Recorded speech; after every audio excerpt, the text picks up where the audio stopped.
KBS 1라디오 뉴스레터 K.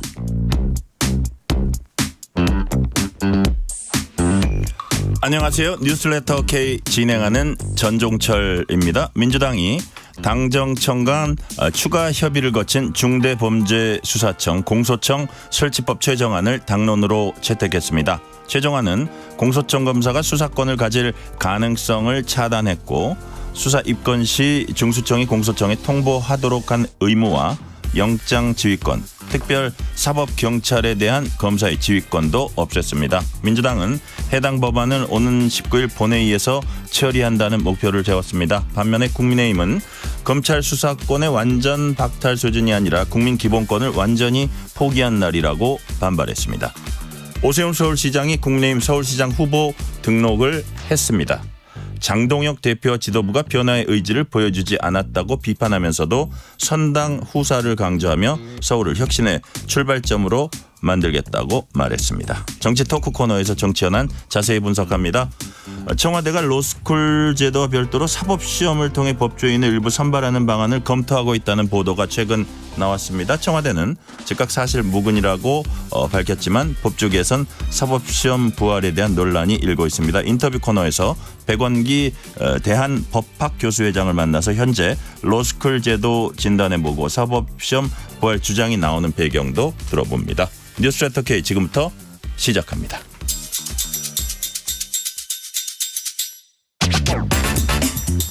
뉴스레터 K 정치 토크입니다. 최창렬 용인대 특임 교수, 강찬호 중앙일보 논설위원 나오셨습니다. 어서 오세요. 안녕하세요. 안녕하십니까.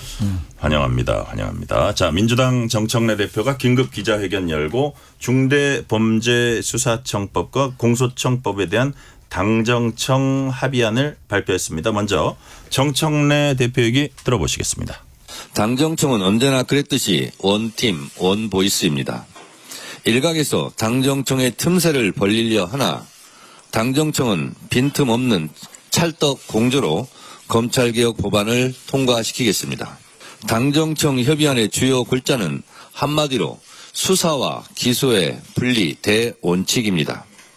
국민들께서 걱정하시던 공소청 검사의 수사 지휘 및 수사 개입 여지와 관련된 여러 조항들을 삭제했습니다. 혹시 모를 공소청 검사의 수사 개입의 다리를 끊었습니다. 검사의 특권적 지위와 신분 보장도 내려놓게 했습니다. 이를 통해 수사권과 기소권의 완전한 분리와 더불어 검찰도 행정공무원임을 분명히 했고 다른 행정공무원과 동등하게 국가공무원법에 준하는 인사, 징계, 재배치 발령 등의 원칙이 지켜지도록 했습니다.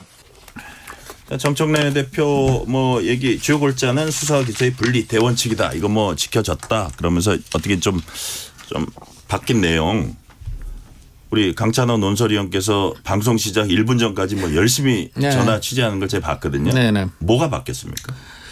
지금 검사의 범위를 그러니까 검사 자체를 굉장히 이제 최대한 축소하는 것이고 기존에 벌써 이미 당정 협의를 거쳐서 수정돼서 마련된 안을 다시 또 좁혀가지고 더욱더 이제 검사의 권한을 줄이는 이제 이런 것을 한 것인데 위헌 소지가 굉장히 많습니다. 대표적으로 보면은요. 검사의 이제 영장 지휘권이랄까 청구 지휘권 이런 것들을 했는데 지금 알다시피 영장 청구권은요 헌법에도 규정된 검사의 그런 권한이고 둘째 검사는 물론 공무원입니다만 일반 행정공무원과 다릅니다. 검사가 왜 그런지는 아마 아실 텐데 검사라는 직업은 분명히 권력을 수사하는 직업이기 때문에 권력으로부터 자유로울 필요가 있기 때문에 독립돼야 되기 때문에 파면에 의하지 않고는 해임되지 아니한다고 돼 있으니까 일반 공무원하고 헌법에 이미 다른 공무원이라는 게 명시되어 있어요. 그것이 무슨 검사를 위한 게 아니라 검사의 직무가 그럴 수밖에 없기 때문에 그런 겁니다. 독립성을 주기 위한 거예요? 그렇죠. 왜 그러냐면 그래야지만 권력을 수사할 수 있으니까. 지금 경찰을 시민들이 못 믿는 가장 큰 이유가 경찰은 모든 인사권 이런 게 전부 권력자 마음대로고 거기 일반 공무원처럼 다 파면도 얼마든지 될 수 있고 하니까 그러니까 경찰을 못 믿는 거예요. 그런데 그 일부 정치 검사 이런 잘못 대통령조차도 인정했어요. 그게 전체 검사 중에 몇 명 되냐? 그렇게 나쁜 검사만 있는 거냐? 대통령까지 인정한 마당에 지금 이렇게 헌법에 규정된 검사의 독립성을 이렇게 깡그리 지금 이제 깔아뭉갠 거. 그다음에 또 지금 보면은 그다음 저 검찰 그 영장 청구권에 따라서 수사 지휘권이나 중지권들이 있는데 이게 굉장히 중요한 이유가 뭐냐면 아시다시피 경찰에서 하는 수사가 네. 부족하거나 또는 강압적이거나 법 절차를 지키지 않았거나 인권을 수칙을 어겼거나 할 때 규제할 수 있고 조정할 수 있는 게 검찰이에요. 만약에 검찰 말고 다른 기구를 이번에 두겠다면 그건 모르겠어요. 근데 지금 다른 기구를 두지도 않고 검찰이 나쁘고 악마니까 그런 기능을 없애겠다라고 말하면 그럼 경찰이 신입니까? 경찰이 여러 가지로 저 형사 사법 제도라든가 이런 거 소송 제도 인권 절차 이런 거 약한 조직인 건 사실이지 않습니까? 여기에 대한 것을 지금 전혀 그럼 대안이 없어요. 그러니까 오히려 저 민주당 성향이었거나 중도적 성향의 변호사들이 지금 반발하는 이유들이 그겁니다.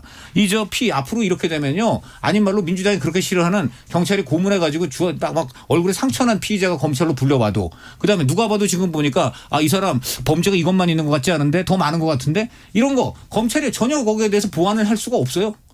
이거 좀 나중에 어떻게 책임질 겁니까? 네. 결국 민생 피해가 온다는 네, 건데 네. 최창렬 교수님은 바뀐 부분 어떤 부분을 가장 좀 주목하셨어요? 영장 지휘권과 영장 청구권은 다른데 네. 지금 검사와 영장 청구권은 가지고 있는 거예요. 근데 지금 기본적인 방향은 수사와 기소의 분리고 네. 이미 다 검찰청은 폐지가 됐어요. 폐지가 됐는데 미세한 부분에서 아직 조정이 안 된 게 많죠. 특히 여권 내에서 이 검찰 개혁과 관련해 가지고 여러 이제 이견이 네네. 이제 표출되고 있었는데 오늘 어쨌든 간에 수사지휘권 없다라고 이제 분명히 못을 박았고 그 수사를 배제했으니까 수사지휘권은 원래 없는 거예요. 근데 그걸 이제 다시 못을 박았고 특히 영장지휘권도 없다. 이렇게 하면서 완전히 이제 검찰 수사에서 배제하는 걸로 네네. 다시 말하면 검찰은 공소만 하는 기구. 그리고 경찰이 이제 중수청이죠. 근데 중수청에 기존에 검사가 들어가요. 네. 중대범죄수사청에 경찰만 있는 게 아니라고요.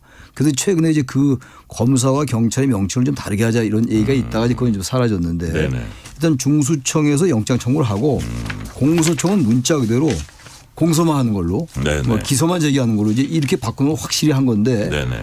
어쨌든 지금 이재명 대통령은 굳이 과도하게 선명성 경쟁할 필요 없다. 검찰 개혁을 기본적으로 수사와 기소를 분리하고 네. 검찰로 하여금 공소에 집중하게끔 하는 대로 가면 되는 것이지 과도하게 검사를 악마할 필요는 없다라는 취지의 이제 그 메시지가 계속 나오고 있는 거 아니겠어요? 네네. 과도하게 선명성 경쟁하다 보면 오히려 검찰이 저항할 명분을 준다 이런 얘기는 이제 당의 이제 추미애 법사위원장과 네. 김용민 그 여당 간사의 이 강경파의 입장하고 좀 결이 분명히 차이가 있는 거예요. 기본 방향은 분명히 일치하는 건 맞는데 네. 그 세부적인 부분에 있어 가지고 특히 이제 공소청장으로 하지 말라. 검찰총장으로 그대로 가라. 예. 이 부분에 대한 오늘 얘기가 없었어요. 네. 이건 여전히 이제 그 이재명 대통령과 이 당과의 그 견해 당도 뭐 모두 그런 게 아니라 당의 이른바 강경파 네. 추미애 위원장이라든지 김용민 의원 등의 강경파들은 아직은 이 부분에 대해서 정청래 대표도 그렇고 아직 얘기가 없는 거예요. 이거 아마 대통령 뜻대로 갈 겁니다. 그래요. 네, 그렇게 됩니다. 자, 그러면 대통령 뜻대로 결국 갈 거다 이렇게 말씀을 하셨는데 강찬호 의원께서도 예를 들어서 뭐 일부 언론은 그래도 강경파가 살짝 판정승한 거 아니야? 뭐 여러 가지 평가를 내놓는데 네. 그런 견지에서의 서로 밀고 당기는 데서의 어떤 그 결과는 어떻게 평가하세요? 받은 거죠. 사실은 이 전 안에서 지금 분명히 더 강경파 의견이 좀 더 이번에 수정된 것은 사실입니다. 네. 그렇지만 반대로 누가 봐도 위헌인 게 분명한 거. 대표적으로 검찰총장 이름 자체 없애기. 그리고 세상 검찰 공무원들 자체를 완전히 무슨 다 날린 다음에 재임용 선별적으로 입맛에 맞게 재임용하겠다는 그것도 굉장히 반헌법적인 것이고 그리고 결정적인 거는 보안수사권이야. 보안수사권의 경우 지금 이건 남아 있잖아요. 남아 있는데 보안수사권 존치는 이거는 이재명 정부는 확고합니다. 그렇게 보여요. 왜냐하면 아까도 말씀드린 제가 말한 그 많은 문제점 그것을 그나마 근수 조금이라도 커버할 수 있는 게 보안수사권 딱 하나예요. 이제 네. 이걸 근데 보안수사 요구권으로 하면요. 네. 보안수사 요구만 할 수 있는데 자 경찰 입장에서는 당신들 지금 수사에 문제가 있어 보완해 오세요. 그냥 이렇게만 하는 거예요. 그럼 경찰이 보완해 오겠습니까? 자기네들이 인정하겠어요? 우리 해보니까 없습니다. 그 요구 권한은 있으시지만 당신들이 보완 수사할 것도 없고 우리는 당신들 요구를 받아서 검토해 봤는데 잘못이 없어요. 끝! 이래버리면 그냥 보완 수사 요구는 명목일 뿐입니다. 그런데 네. 그래서 지금 대통령이나 정부는 그거는 남겨야 한다라는 거 분명히 하고 있고요. 이것을 근데 당에서 반발이 좀 있다 그러니까 아마 지방선거 이후 형사소송법 개정에 때 손보겠다고 한 거냐. 요거 포인트가 뭐냐.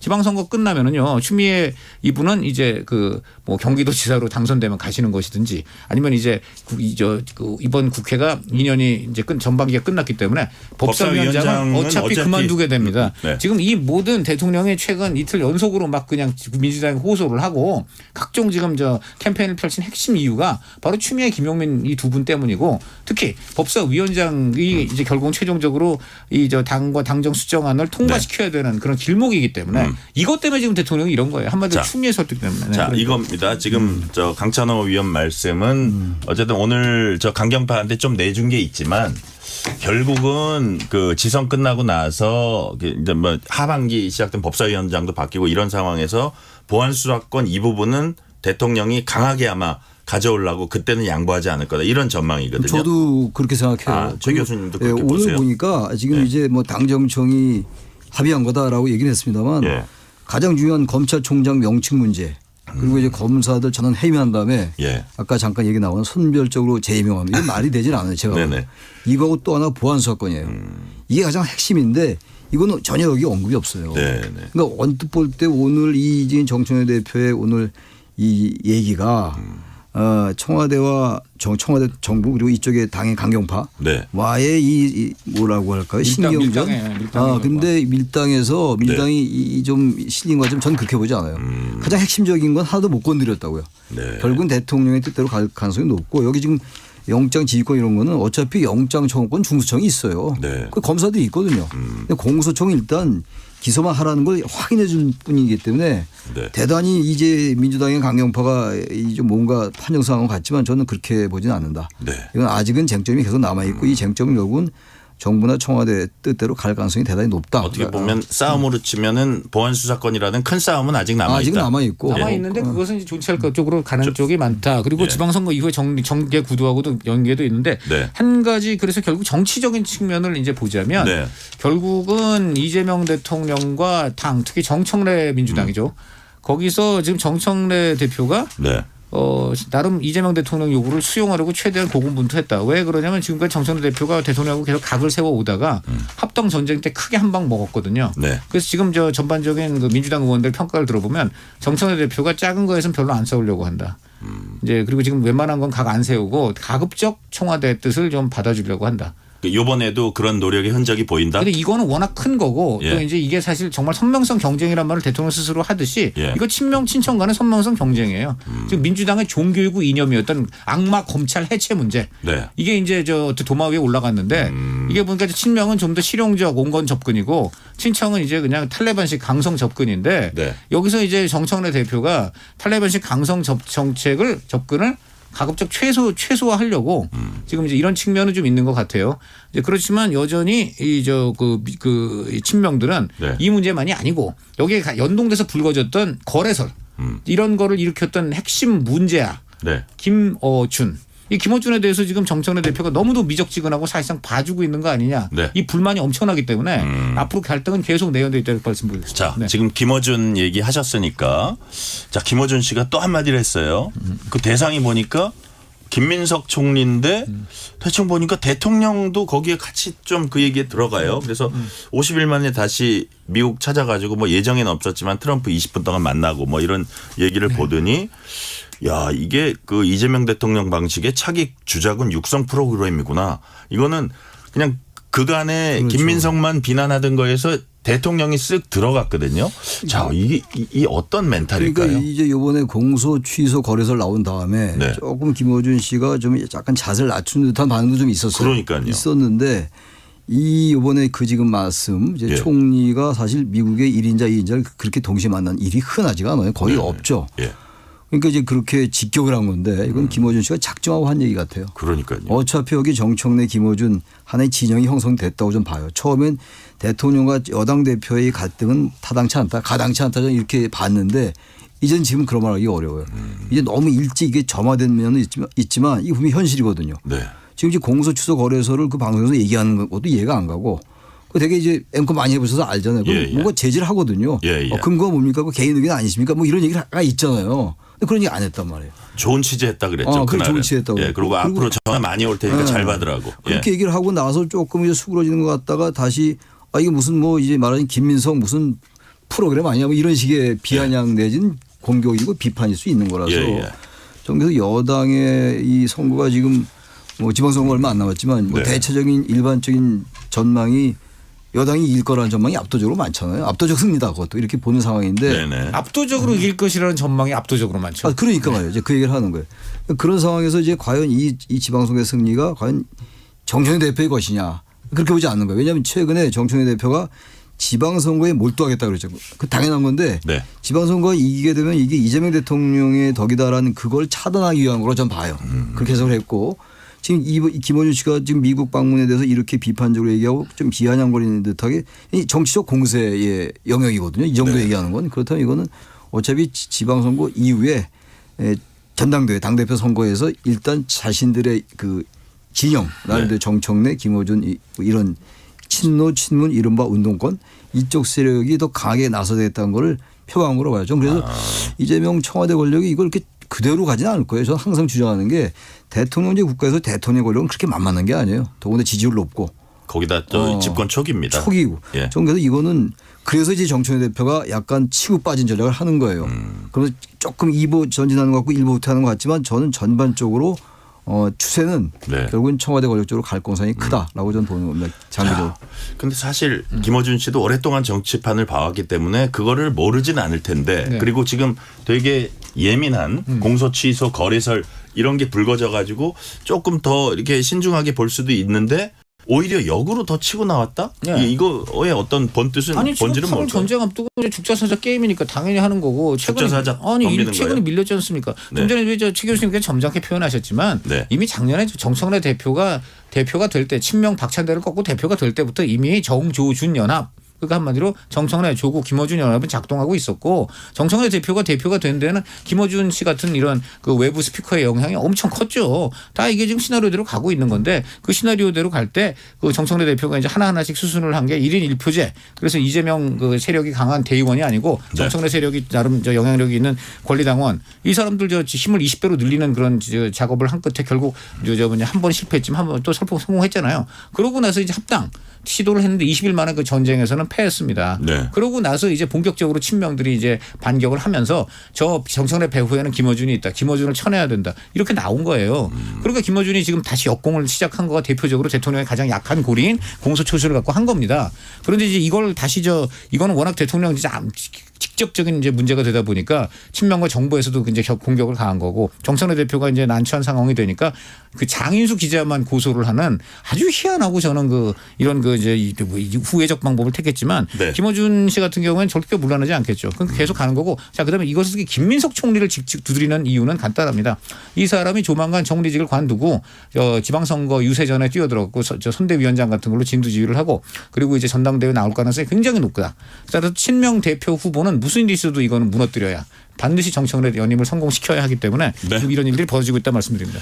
자, 당을 바꿔봅니다. 국민의힘으로 가봅니다. 오늘 서울시장 후보 등록 마감이 오늘이었어요.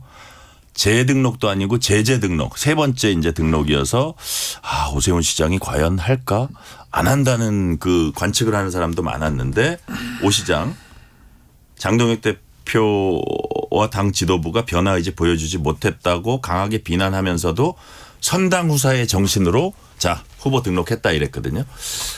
최 교수님은 어떻게 오늘 오 시장의 후보 등록 어떻게 전 평가하십니까? 등록을 안 할 줄 알았어요. 네네. 왜냐하면 명분이 아무리 뭐 정치라는 게 여러 실리 명분을 따지만 명분이 예. 너무 없었다고요. 예. 배수진을 치고 이제 장동혁 대표 이선후퇴 사퇴하라고 얘기하고 이런 상황인데 그리고 이제 그게 지난 그저께 일이었단 말이에요. 이틀 후에 이제 후가 오늘인데 바뀔 게 뭐가 전혀 없잖아요. 네. 뭐 이른바 혁신선대위가 구성될 리도 없을 것이고 박민영 대변인이 이제 임기가 만료됐는데 재임명을 하려 했다가 또 뭐 이제 보류하고 그랬어요. 좀 이제 오락가락하고 그랬는데 아마 오세훈 시장을 의식했겠죠. 장 대표가.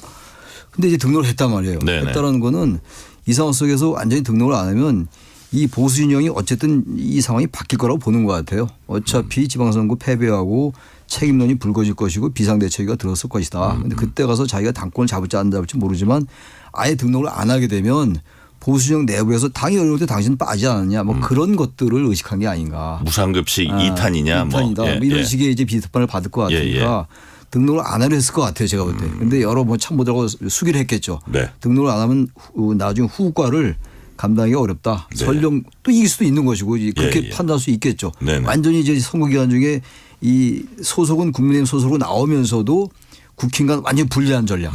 오늘 아마 그런 일장을 보였어요. 예. 따로 이제 서울시에 새로운 거 써나가겠다. 이게 그 얘기예요. 행정적인 네. 게 네. 아니고 정치적으로 나는 국민의힘의 후보지만 국민의힘과 전혀 다른 선거 운동을 하겠다라고 해서 선거 가능성 승리 가능성도 이제 일부분 자기가 가지고 있는 것이고 네. 설령 안 되더라도 자기가 나중에 당권에 출마하더라도 보수 유권자들이 할 말이 있어야 되지 않겠는가 네. 라는 생각을 해서 생각을 좀 바꾸지 않았을까. 처음 생각 제가 모르겠습니다만 네. 처음에 아마 등록 안 하려는 생각을 가졌을 가능성이 크다.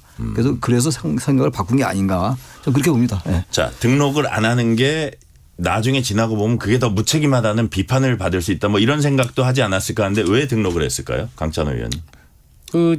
좀 전에 뭐 잘 분석하셨으니까 그런 걸 먼저 전제하고 말씀을 드리면 네. 이 결국은 오세훈 시장이 선거 이후를 좀 내다본 측면이 있지 않을까. 그러니까 선거를 이기면 네. 선거를 이기면 시장이 되면 되죠. 계속 네. 시장을 하면 되고 지면은 그럼 당권으로 가야 되는데 저 당권으로 갈 때 완벽하게 당하고 이게 척을 지고 당을 완전히 배제를 하고 당과 싸우는 거로만 갈 경우 이제 그것이 당에서 어쨌든 지지 세력이 필요한데 네. 그 지지 세력 모으는데 좀 어려움이 있지 않겠는가. 그런 뜻이 있지 않겠는가. 선당 후세의 의미에는 그런 도 들어지지 않겠는가. 그런 게 있고요. 이런 분석도 있습니다. 이 지금 저륜 선언을 끌어낸 의원총회는 송원석 원내대표 일종의 작품으로 돼 있잖아요. 네네. 물론 오세훈 시장이 거기 굉장히 큰 힘을 줬습니다. 뭐냐면 등록 마감인데 등록 안 하는 가능성을 하니까. 둠으로써 예. 그 송원석 원내대표가 서둘러서 의원총회를 하게 만들었고, 근데 의원총회 이제 의원총회 열기로 했으니까 네. 등록하시라고 일요일 날 아침에 원내대표 쪽에서 간곡히 얘기를 했는데 오세훈 시장이 뭐라 그랬냐면 의원총회 회의 열어서만 하면 뭐하냐? 알맹이가 있어야 될 거 아니야? 예. 알맹이 내놓을 때까지는 안 해 이랬단 말이에요. 예. 그러니까 이제 정말 어쨌든 결의문이라도 나왔다. 그래서 결의문이 나온 거예요. 예. 그러니까 결의문 끌어내는데 오세훈 시장의 등록 지연 마감 초강수가 통한 부분이 분명히 있습니다. 네. 그런 걸 보면 어떤 의미에서 송원석과 오세훈이 하나 연대해서 해낸 측면이 있거든요. 이번에 굉장히 눈에 띄는 대목이 송원석 원내대표의 비서실장인 박수민 의원이 네. 강남 을 의원인데 이분이 지금 나오겠다고 한 거예요. 이분이 사실 그렇게 정치적인 존재감이 있는 분은 아니었는데. 그 의미는 뭐예요? 자, 박수민의 출마. 이분이 어떤 분이에요? 송원석 지금 측근이잖아요. 비서실장이죠. 그리고 이분이 의원총회 하고 이럴 때 당연히 송원석 그 원내대표와 같이 해서 의원들 막 설득하고 의원총회 하자고 하고 여러 가지 그 저륜 선언 초안도 같이 이제 만들고 네. 이런 분이란 말이에요. 네. 이런 분이 나온단 말입니다. 이런 분이 이제 나온다는 얘기는 이런 측면이 있는 거예요. 송원석 원내대표가 어떤 의미에서 좀 또 다시 한번 역할을 한 거 아니냐. 그러니까 어차피 우리가 지금 장동혁 대표 쪽을 압박을 해서 우리가 뭐 또 결과물을 계속 만들어내야 되는데 네. 우리 오 시장이 끝까지 당하고 척을 지는 모습을 보이는 것보다는 그 송원석 원내대표 그리고 송원석 원내대표가 나름 설득을 하면 행동을 끌어낼 수 있는 친윤 계열, 네. 영남 계열 이 의원들 완충 역할? 이 의원들하고 예. 오세훈 시장의 연대가 가능해지는 것이죠.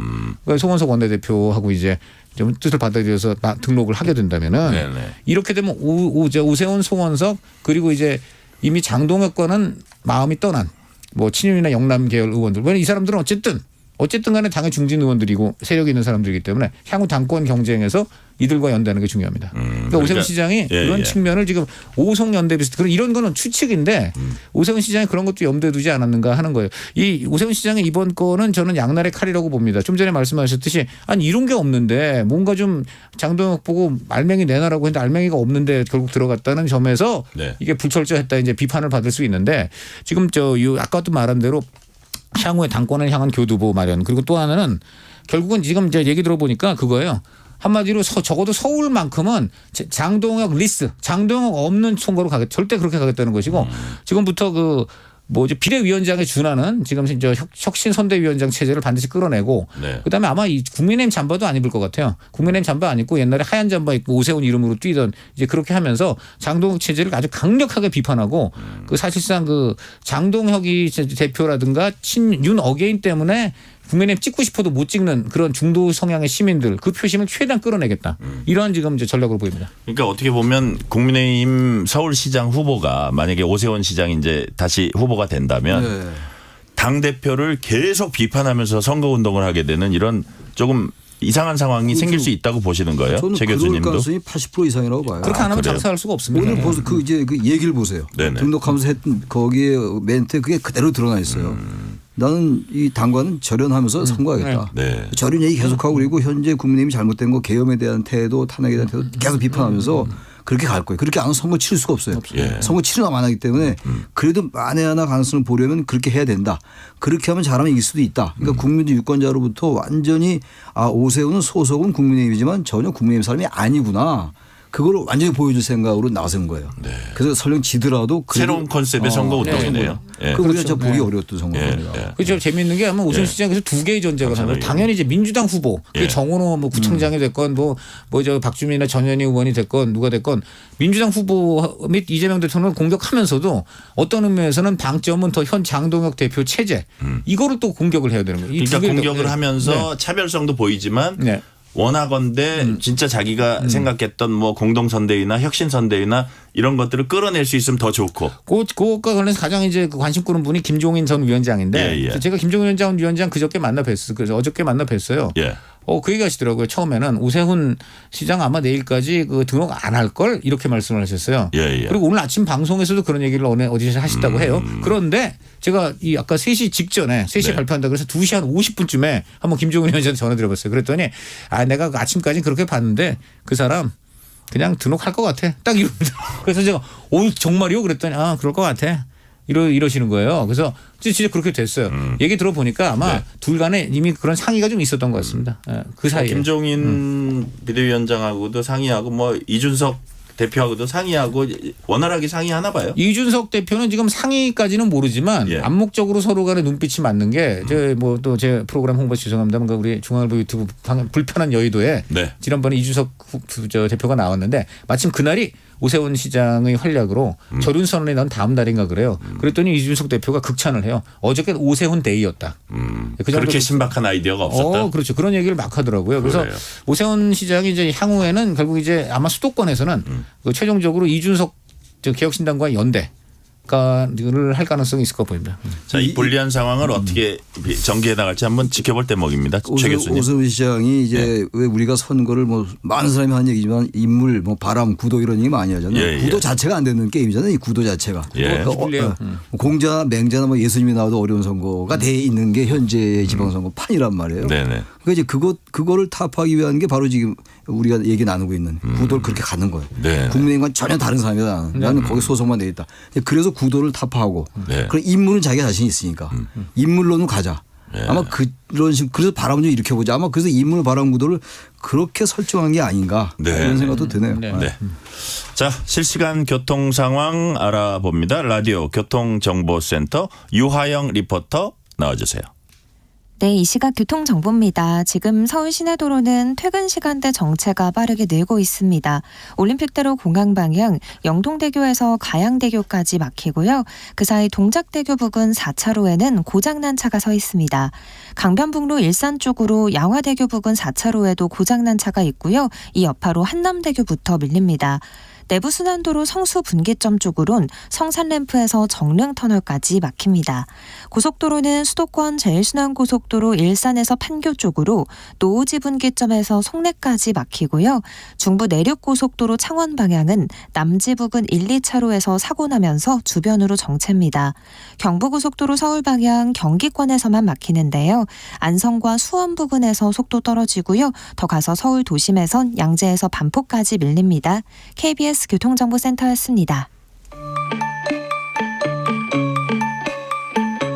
퇴근길 당신과 함께 읽는 세상 이야기 KBS 1라디오 뉴스레터 K 문자 샵 9730 짧은 문자 50원 긴 문자 100원 어플리케이션 콩은 무료 유튜브 KBS 1라디오 계정 채팅창도 열려 있습니다.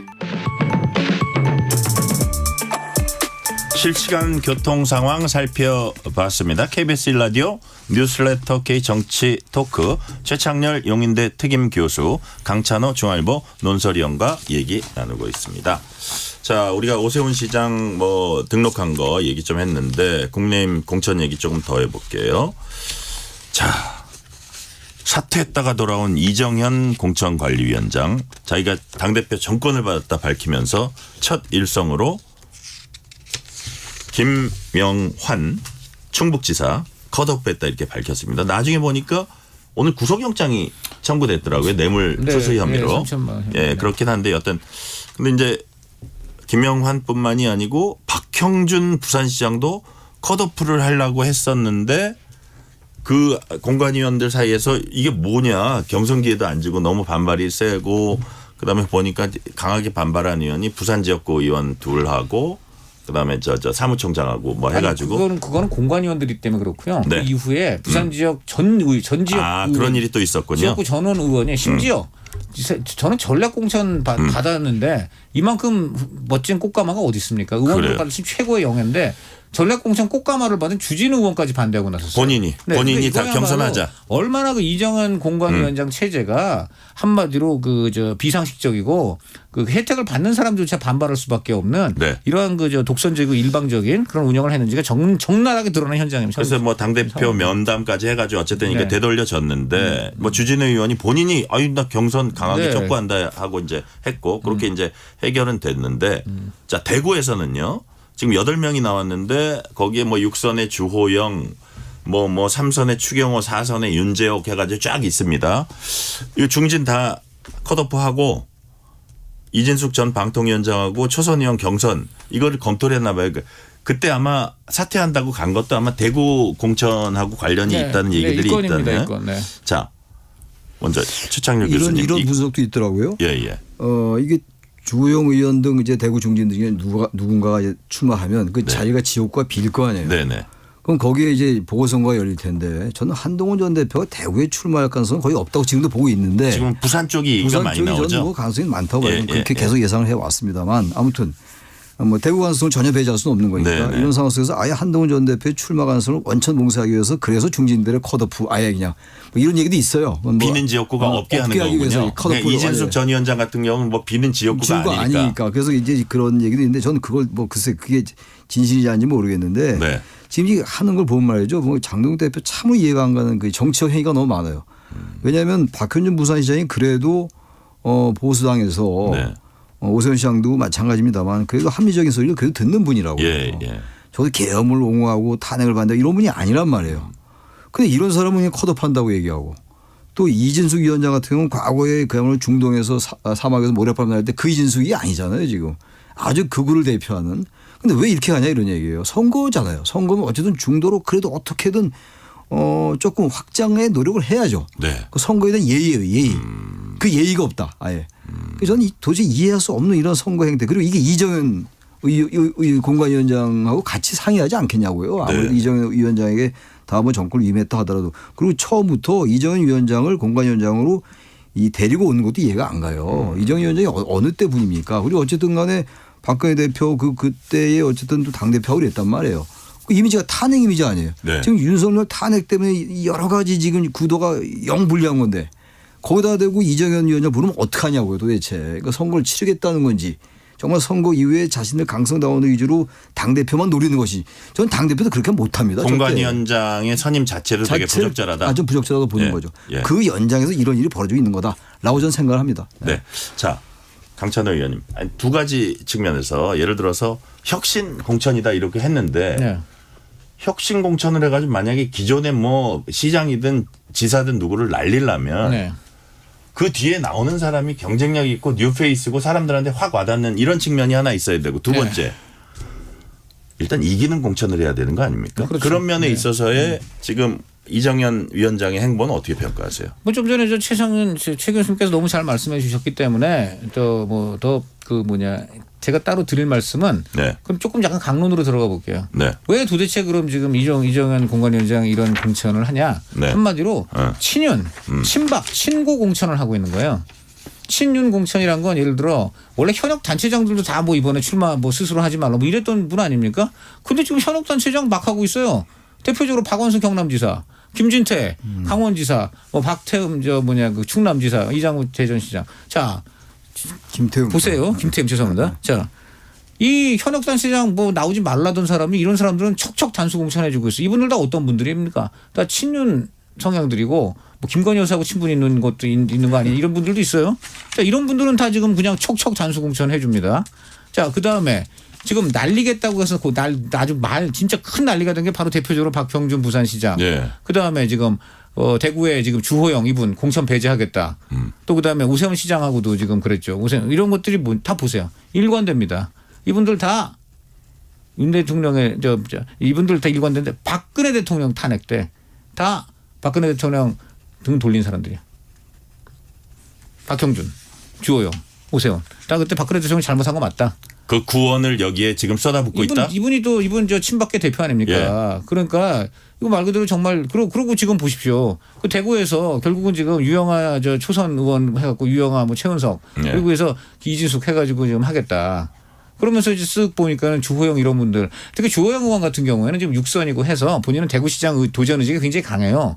이제 6선이면 사실 정치인장 의원으로는 마감을 해야 되는 이제 그런 상황이기도 하고 하니까 본인은 굉장히 이제 공을 솟아왔는데 한마디로 그냥 뭐 중진 무조건 안 된다는 식으로 배제를 해버리니까 지금 굉장히 분노해서 지금 여러 가지 방송 인터뷰를 본다면 이분은 지금 아마 탈당해서 무소속으로 나올 가능성이 굉장히 높아지고 있습니다. 그래요. 예, 그러면 어떻게 되겠습니까? 그럼 이진숙 그럼 더더욱 민주당이 유리한 상황이 된다. 게다가 지금 1월 달부터 이미 대구 와서 여러 가지로 지금 밭을 갈고 있던 김부겸 이진숙이 지금 공천된다는 소리에 거의 99% 지금 다 출마 가능성을 지금 굳혔습니다. 네. 자, 그럼 김부겸 그 주호영 이진숙 이렇게 3자 대교 치를 경우 네. 김부겸 시장이 될 가능성이 굉장히 높습니다. 만약에 이번 지방선거에서 대구마저 민주당으로 넘어가면 이 당은 괴멸되어야 됩니다. 과거에 보면 되게 이제 이 당이 괴멸 수준의 참패라고 할 때 부울경을 뺏기고 그냥 대구 경부만 살아남았다 이제 보통 이러는데 이 경우 대구까지 내준다? 그것도 지금 내가 보니까 완전히 자중질환 이상한 공천으로 내준다? 이렇게 되거든요. 네. 그러면 진짜 이 당 문 닫아야 되죠. 이거는 대표 한 명 물러날 일이 아니라요. 네. 이 당 자체가 저는 그 무슨 내란으로 인한 뭐 헌재 심판 이거는 말도 안 되고 민심으로 인한 하여간 공당으로서 자격 박탈 이것을 지금 이렇게밖에 볼 수 없다. 이렇게 보고 마지막으로 친고 공천이라는 건 잘 아시다시피 네. 지금 이진숙 후보가 예비 후보가 고상국 씨랑 서문시장 돌아다니고 있는데 네. 뭐 이렇게 화면 같은 거 보면 별로 이렇게 반기는 인파는 보이지 않는 것 같아요. 이거 하나만 봐도 지금 그 조영우 의원 측에서 대놓고 나오는 얘기 이겁니다. 이정은 공관위원장이 왜 그 자리를 받았나? 고상국 씨 추천으로 그 자리 받았고 받았을 때 이진숙 후보 공천을 그 조건으로 지금 한 거 아니냐 이런 지금 추측들이 막 나오는 겁니다. 네. 정당히 지금 이해할 수 없는 공천의 배경엔 이런 것들이 있다는 자, 말씀입니다. 최 교수님, 실제로 주호영 의원과 박형준 시장의 공통된 얘기 중에 하나가 이런 이적행위가 어딨냐. 이게 뭐 그리고 혁신공천을 하려면 그 이유를 정확하게 설명을 해달라 이거거든요. 이거는 안 그래도 지금 전체 분리하고 김부겸 전 총리가 안 나올 수 없는 거의 상황으로 가고 있는데 대구도 위험할 수 있다 이제 얘기를 하시는데 확실한 이적행위라고 보시는 겁니까? 뭐 저는 그 단어의 적절성 여부를 떠나서 내용은 저는 그렇게 봐요. 네네. 만약 이진숙 위원장이 안 나오면은 김부겸 총리가 전 총리가 나와도 예. 가능성이 높지가 않다고 저는 봐요. 여전히 대구는. 예. 근데 만약에 이진숙 위원장이 나온다. 김부겸 전 총리가 전의가 불태워지죠. 예. 가능성이 있겠네. 그거 당연히 느끼는 거 아니겠어요. 그리고 이진숙 위원장 그 개인 자체를 문제 삼는 게 아니라 어쨌든 이번 선거의 개멸적 참패를 국민의힘의 개멸적 참패를 우리가 예상한 이유가 다 하나잖아요. 윤석열 옹호하고 윤어게인 세력과 같이 동행하고 네. 편승하고 부정선거론에 거의 뭔가 혜택을 보려 했고 이런 것 때문에 그런 거 아니에요? 그 기껏 나온 게 3월 9일 날 그 결의문 달랑 하나 내놓고 네. 후속 조치도 없고 그러니까 이제 오세훈 시장이 뭐 안 나간다 뭔지 나간다고 얘기했는데 이진숙 위원장이 가장 그런 거에 아주 선두에 있는 인물이라고. 네. 강성, 극우, 예. 방통위원장 할 때부터 말이죠. 근데 왜 그런 인물을 공천하냐 이거예요. 승패도. 전 그래서 우리가 정치공학 쪽에 여러 가지 분석하고 있는 그대로 현실이 있는 그대로 존재론적으로 분석합니다만 당위론적으로 볼 때 이런 정당을 본 적이 없어요. 네. 전부 후무할 겁니다 아마. 이런 정당이 어떻게 보수를 대표한다고 얘기하는지 너무 원론적이고 여러 번 나온 얘기들이 있겠습니다만 이건 보수 정당이 아니에요. 보수를 치장한 예. 국민의힘 의원이 다 그런 건 아니겠습니다. 보수로 치장되고 분장되고 포장된 사람들이에요. 완전히 위장된 세력이에요. 그럼 약간 근본적으로 네. 그 지금 말씀하신 네. 부분을 제가 짚어서 하나를 더 네. 여쭤보면 상당수 사람들이 이건 아주 잘못된 방향으로 가고 있다고 하는데 네. 거기서 왜 그러냐? 집단 지성이 왜 안 모아져요? 그러니까 이 총선이 2028년도 아니에요. 예. 이 의원들은 그래도 이 장동혁 대표가 당권을 가져갈 수 있다. 왜냐하면 국민의힘이 현재 그 당의 내부 당원들의 지형 자체가 강성 당원이 많이 들어왔다는 거 아니에요. 예. 그럼 이제 만약에 경선 자체를 총선 경선 얘기하는 거예요 이제. 예. 이번 지방선거는 자기하고 별로 관계가 없다고 보는 것 같아요. 지방선거 참패하면은 당대표가 남아 있을 수 있을까요? 그러니까 전 당대표가 99.9% 못 있을 거라고 생각하는데 예, 예. 여전히 그래도 0.2% 남아 있으면 내가 공천 못 받지 않을까? 라는 생각을 하는 것 같고 국민의힘의 그 이 수도권 원내당협위원장도 갈라졌잖아요. 예. 뭐 이 당내에서 특히 대구 경북이 많아요 여전히. 그러니까 이거 어쨌든 이렇게 가면 네. 지지직 끌고 뭐 정말 이 당위와 규범이 어긋나더라도 가면 내 한 몸은 살아날 수 있다. 그게 그렇게 된다면 설명이 가능한데 예. 그 자체가 말이 안 돼서 설명이 대단히 부족할 수밖에 없다. 국민의 위임을 받은 헌법기관들이 와 진짜 그거밖에 안 될까 오로지 자기 싶긴 한데. 공천밖에 지금 이제 관심이 없고. 강 의원도 그렇게 보세요? 지금 그런 충분히 그런 맞다고 봅니다. 너무나 정치가 협량하고 예. 그 뭐 누가 봐도 문제가 있는 어떤 지점에서조차도 내가 이 행동을 했을 때 이것이 향후 나의 공천이나 나의 당내 지위에 어떤 영향을 미칠 것인가. 심지어는 네. 이번 지방선거에서 자기가 밑에 챙겨야 될 그 지방의원 후보들이 있는데 그거 나 밑보이면 어떡하지? 이런 생각까지 하고 있을 아니, 수도 그런 것도 있어요. 지금 오세훈 예. 시장이 오늘 그렇게 결국 그 등록을 한 배경 중에 하나가 밑에 지금 오세훈 시장이 계속 그렇게 목리를 부릴 경우에 네. 그 밑에 구청장 후보라든가 시의원 구의원 후보들이 이렇게 되면 우리도 다 망합니다. 뭐 이랬다는 얘기도 있어요. 그러니까 이런 것들을 다 지금 챙긴다는 것인데 네. 이것은 정치의 이 옛날에 우리가 보던 좀 나라를 위해서 크게 대타협도 하고 네. 이런 지금 그 과거의 정치하고는 너무나 동떨어진 것이기 때문에 정치가 일반 범부들 일반 어떤 우리 일상에서 살아가는 우리 국민들보다 너무나 협량하고 너무나 욕심만 드글드글한 인간들이 지금 하고 있다. 이렇게밖에 지금 볼 수 없습니다. 네. 네. 자 주제를 조금 바꿔보고요. 민주당은 오는 19일 본회의 때 윤석열 정권 정치검찰 조작기소 의혹 사건 진상규명 국정조사 계획서를 채택해야 한다고 밝혔습니다. 되게 기네요. 타이틀이. 자 이를 국민의힘 강하게 비판했습니다. 송원석 원내대표 얘기 들어보시겠습니다. 국민의힘은 이 국정조사에 동의하기가 어렵습니다. 첫째, 이재명 대통령 한 사람의 공소 취소라는 목적을 위해 국회에 국정조사권을 동원하는 것은 국회의 입법권 남용입니다. 둘째, 조작기소라는 결론을 내려놓고 논리를 꿰맞추기 위한 답정너식 국정조사 진행은 역시 국회의 입법권 남용입니다. 셋째, 김용 뇌물수수 사건처럼 법원 판결을 앞두고 있는 사안에 대한 국정조사는 결국 사법부의 재판에 대한 입법부의 외압입니다. 삼권분립 파괴 행위입니다. 이 국정조사가 더불어민주당 뜻대로 강행된다면 국회에는 이재명 대통령의 개인 친위대로 전락하는 꼴입니다. 자 일단 뭐 친이대로 그렇게 될 거다 했는데 어쨌든 이게 또 갑니다. 국정조사가. 네네. 뭐 예를 들어서 국민의힘 입장에서는 이건 이제 뭐 조작 기소다 이런 결론 정해놓고 네. 목표 네. 공소 취소 목표 정해놓고 네네네. 그냥 그 답이 정해져 있는 거 그냥 가는 거다. 그래서 뭐 사법 삼권 분립 파괴다 이러는데 강찬호 의원님 어떻게 보세요? 뭐 국민의힘 말이 맞죠. 저것은 이제 국정조사 자체도 자체지만 그 이후에 특검 빌드업이에요. 네. 국정조사를 했더니 의혹과 여러 가지 문제점이 많이 드러났다. 그래서 특검 가야 되겠다 해서 특검을 합니다. 그럼 민주당은 검찰 없앤다 그러면서 계속 옛날에 그러니까 검찰이 하던 행위를 계속 이 하게 사람은 하네요. 참 희한한 게요. 수사와 기소는 절대 분리돼야 되며 네. 검찰의 일방적인 전횡은 절대 있어서는 안 됩니다 하는데 특검은 그 바로 일방적인 전횡과 수사의 기소의 완벽한 통합을 하는 희한한 집단을 만들어요. 그러니까 이건 뭐냐. 본인들이 원하는 어떤 범죄 수사는 여전히 기존 검찰 그 자체 오히려 더 진한 검찰 검찰과 수사와 기소의 통합 정도가 완전히 일체 이런 것을 지금 하면서 그런 것을 하면서 무슨 지금 현재 국민 전체 앞으로 민생을 책임질 수사에서 수사와 기소를 분리하겠다는 것인가요? 본인들 스스로도 수사와 기소를 분리시키면은 본인들이 원하는 범죄 수사 효과가 안 난다고 본인들이 아니까 지금 이런 거 아니에요. 자기 못은 자가당착이다. 자가당착과 위선의 극치입니다. 그러니까 네. 저 내 칼 따로 있고 남의 칼 따로 있습니까? 이거부터가 우스기짝이었고요. 저러는 이유를 말씀드리겠습니다. 국정조사를 왜 하느냐. 지금 조작 기소 그놈의 연호 술 파티 회유 이건데 네. 지금 이거를요 서울고검에 엘리트 검사들 동원해갖고 6개월을 지금 팠어요. 박상영 검사 이제 이분이 타겟이잖아요. 네. 그 이분이 너 저 연호회 저 술 반입했지 뭐 치도권을 지금 해서 6개월을 언론을 팠잖아요. 예. 안 나오거나 뭔가가 지금 안 되니까 지금까지 발표를 못 해요. 없어요. 지금 아무것도 안 나오고 있습니다. 자, 근데 나왔으면 벌써 나왔어야 나왔으면 된다. 벌써 나왔죠. 자, 그다음 두 번째 국정조사하고 수사권, 실제 검찰 수사하고 어디가 네. 더 칼이 좋습니까? 당연히 사법권을 가진 검찰의 칼, 서울 고검의 칼이 당연히 깊게 들어가고요. 어차피 글로 간다. 국정조사는 수사권 없어요. 그렇잖아요. 네네. 자, 그러면 이 훨씬 더 약한 칼을 동원하는 이유가 무엇이겠습니까? 지금 서울 이 고검 TF에서 못 나오거나 지금 제대로 밝히지 못하고 있으니까 이렇게 하는 것이죠. 국정조사를 한 뒤, 국정조사는 정치적으로 하는 거니까 그냥 막 고함치고 호통치고 해가지고 이런 의혹 있잖아 해가지고 의혹을 일단 막 부풀립니다. 네. 그런 다음에 이거를 특검 가는 명분으로 써요. 자, 일단 특검이 만약에 이제 런칭이 되면 그때부터 다릅니다. 특검은요 정치적 검찰이잖아요. 여기 책임 없이 그냥 박상영 검사나 조작 기소라 그래서 기소를 해버릴 가능성이 굉장히 큽니다.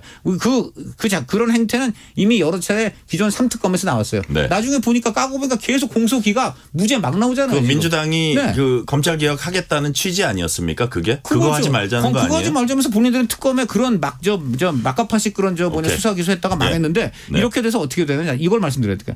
그래서 특검에서 일단 그렇게 기소한 다음에 관련 사건이라고 이재명 대통령 사건 끌고 와서 그거 공소 취소해 버립니다. 지금 그러려는 거예요. 근데 그렇게 자, 보입니다. 지금 그 민주당이 뭐를 계획하고 있는지를 마치 이 강찬호 의원은 민주당의 참모처럼 이렇게 막 이렇게 얘기를 하셨는데 근데 최 교수님은 어떻게 평가하세요? 저는 특검은 좀 자제했으면 좋겠어요. 국정조사는 7개 사건인가 그렇잖아요. 이재명 대통령에 대한 사건이. 그런데 그게 다 조작일 리는 없을 거예요. 제가 검찰이 아니기 때문에 네, 그걸 예, 다 파헤쳐 보지는 않았습니다만 100% 조작이지도 않을 거고 거기에 또 몇 개는 또 조작의 냄새가 풍기는 것도 있을 수 있어요. 그건 알 수 없습니다. 그래서 그게 의혹이 있으니까 물론 진영 논리는 거기에 개입되고 있습니다만 네, 예. 그러니까 국정조사 할 수 있어요. 해가지고 정치적으로 공방하겠죠. 그리고 이제 공소 취소를 목표로. 아니, 공소 취소에 대해서 이미 당내에서도 기구가 만들어져 있잖아요. 예, 예. 바로 이거 아닙니까? 근데 이것까지는 좋다 쳐요. 정치가 그런 거니까. 근데 이걸 또 특검으로 간다? 좀 그건 좀 자제했으면 좋겠다. 그리고 이게 왜냐하면 민주당의 생각이 그런지 않은 건 저는 알 길이 없어요. 거기 높은 분들하고 얘기를 안 해봤기 때문에. 네네. 근데 이거 특검으로 가게 되면 이것도 중도층의 민심 물론 지방선거는 어떻게든 이길 거예요 아마. 뭐 이런 거 꼭 안 계시죠. 워낙 이쪽에 내란 풀면서 못 벗어나니까 국민의힘이.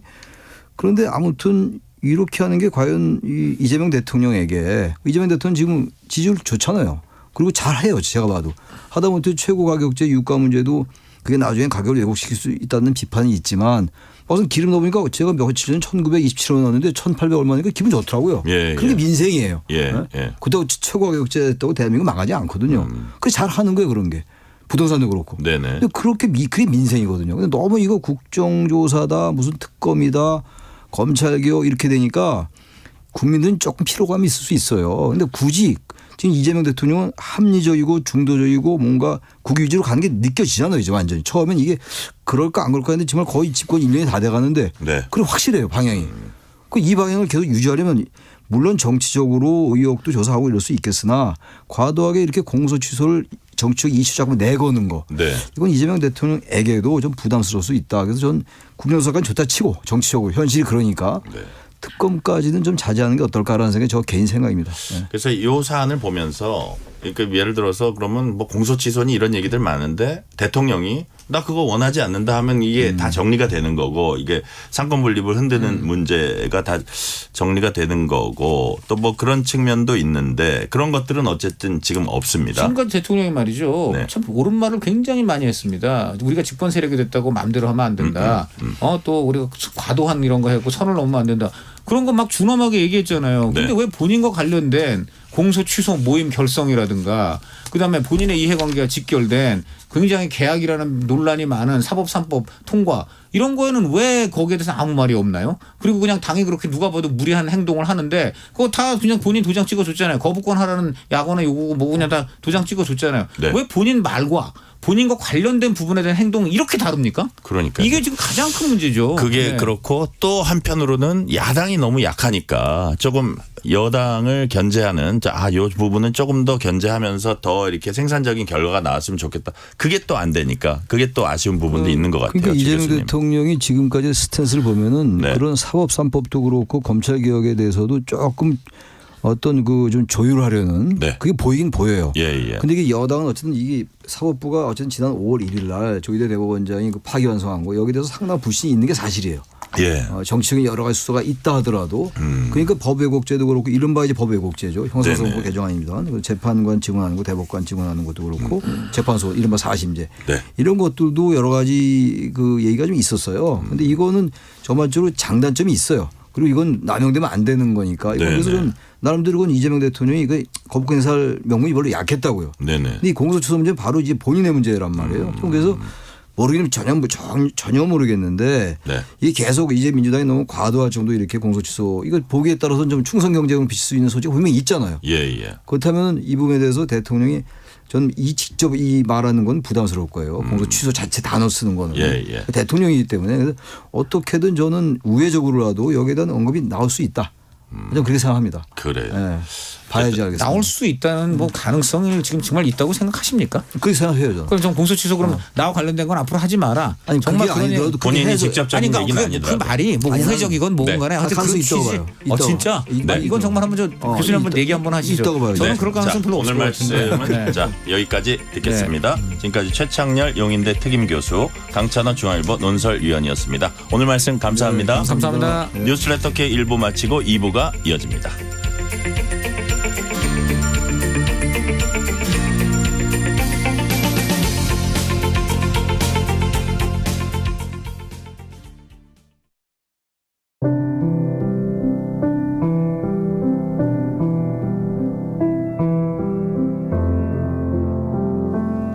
KBS 라디오 연중기획 희망충전 대한민국 682번째 이야기. 안녕하세요. 아나운서 유지원입니다. 16살 의현이는 탈북민 엄마와 단둘이 살고 있습니다. 북한에서 겪은 고문으로 무릎과 고관절을 크게 다친 엄마.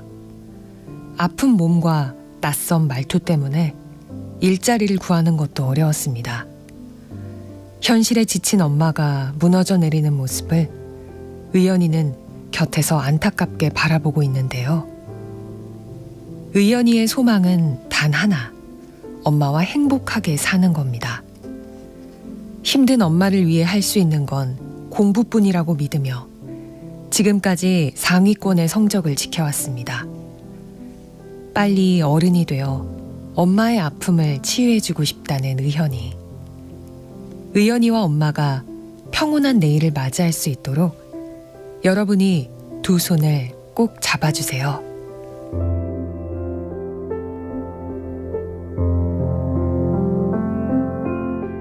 여러분의 따뜻한 손길이 희망의 빛이 됩니다. ARS 060-700-1580 060-700-1580 한 통화 3,000원으로 희망을 선물해 주세요. KBS 라디오 연중기획 희망충전 대한민국은 초록우산 어린이재단, 인탑스 주식회사, 그리고 청취자 여러분과 함께합니다. ARS 060-700-1580 한 통화 3,000원입니다.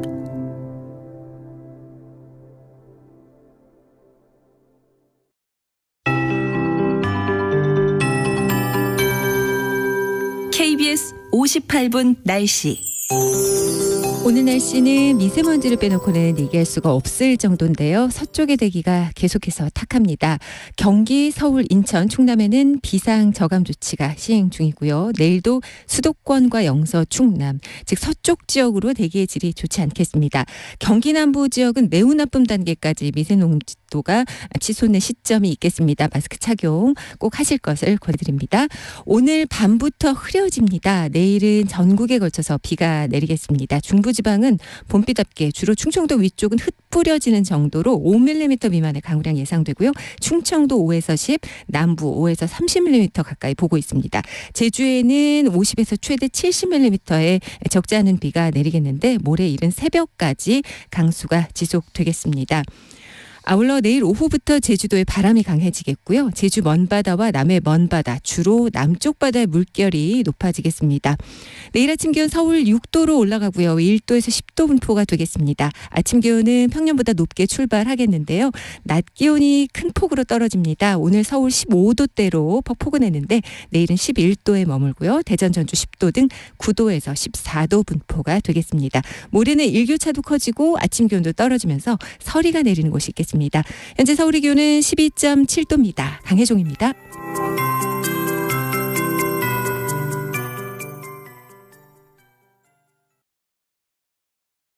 정성을 다하는 국민의 방송 KBS가 6시를 알려드립니다.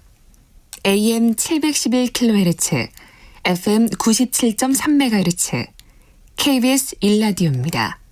HLKA.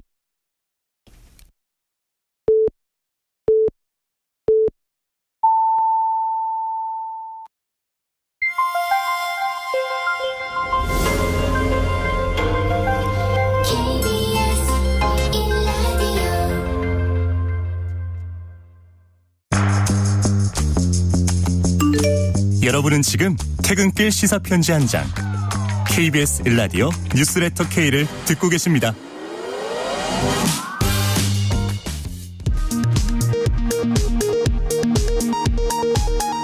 이 시각 라디오 정보센터 뉴스입니다. 이라크 미국 대사관이 로켓과 드론 공격을 받았습니다. 아랍에미리트 석유 시설이 또 이란의 드론 공격을 받은 가운데 이스라엘은 레바논 남부에서 지상전을 개시했습니다. 트럼프 미 대통령은 한국 등을 거론하며 군함 파견 압박을 높였습니다. 이재명 대통령이 중동 상황 장기화를 전제로 취약계층 지원을 위한 전쟁 추경을 신속히 편성해달라고 주문했습니다. 또 정부 차원에서 개헌을 공식 검토해보자며 5.18 정신 등의 헌법 전문 수록을 언급했습니다. 더불어민주당이 당정청 협의를 거쳐 공소청 검사의 권한을 대폭 축소한 공소청 중수청법 수정안을 확정하고 19일 국회 본회의 처리 방침을 밝혔습니다. 국민의힘은 이른바 공소 취소 거래설 관련 특검 법안을 당론으로 발의했습니다.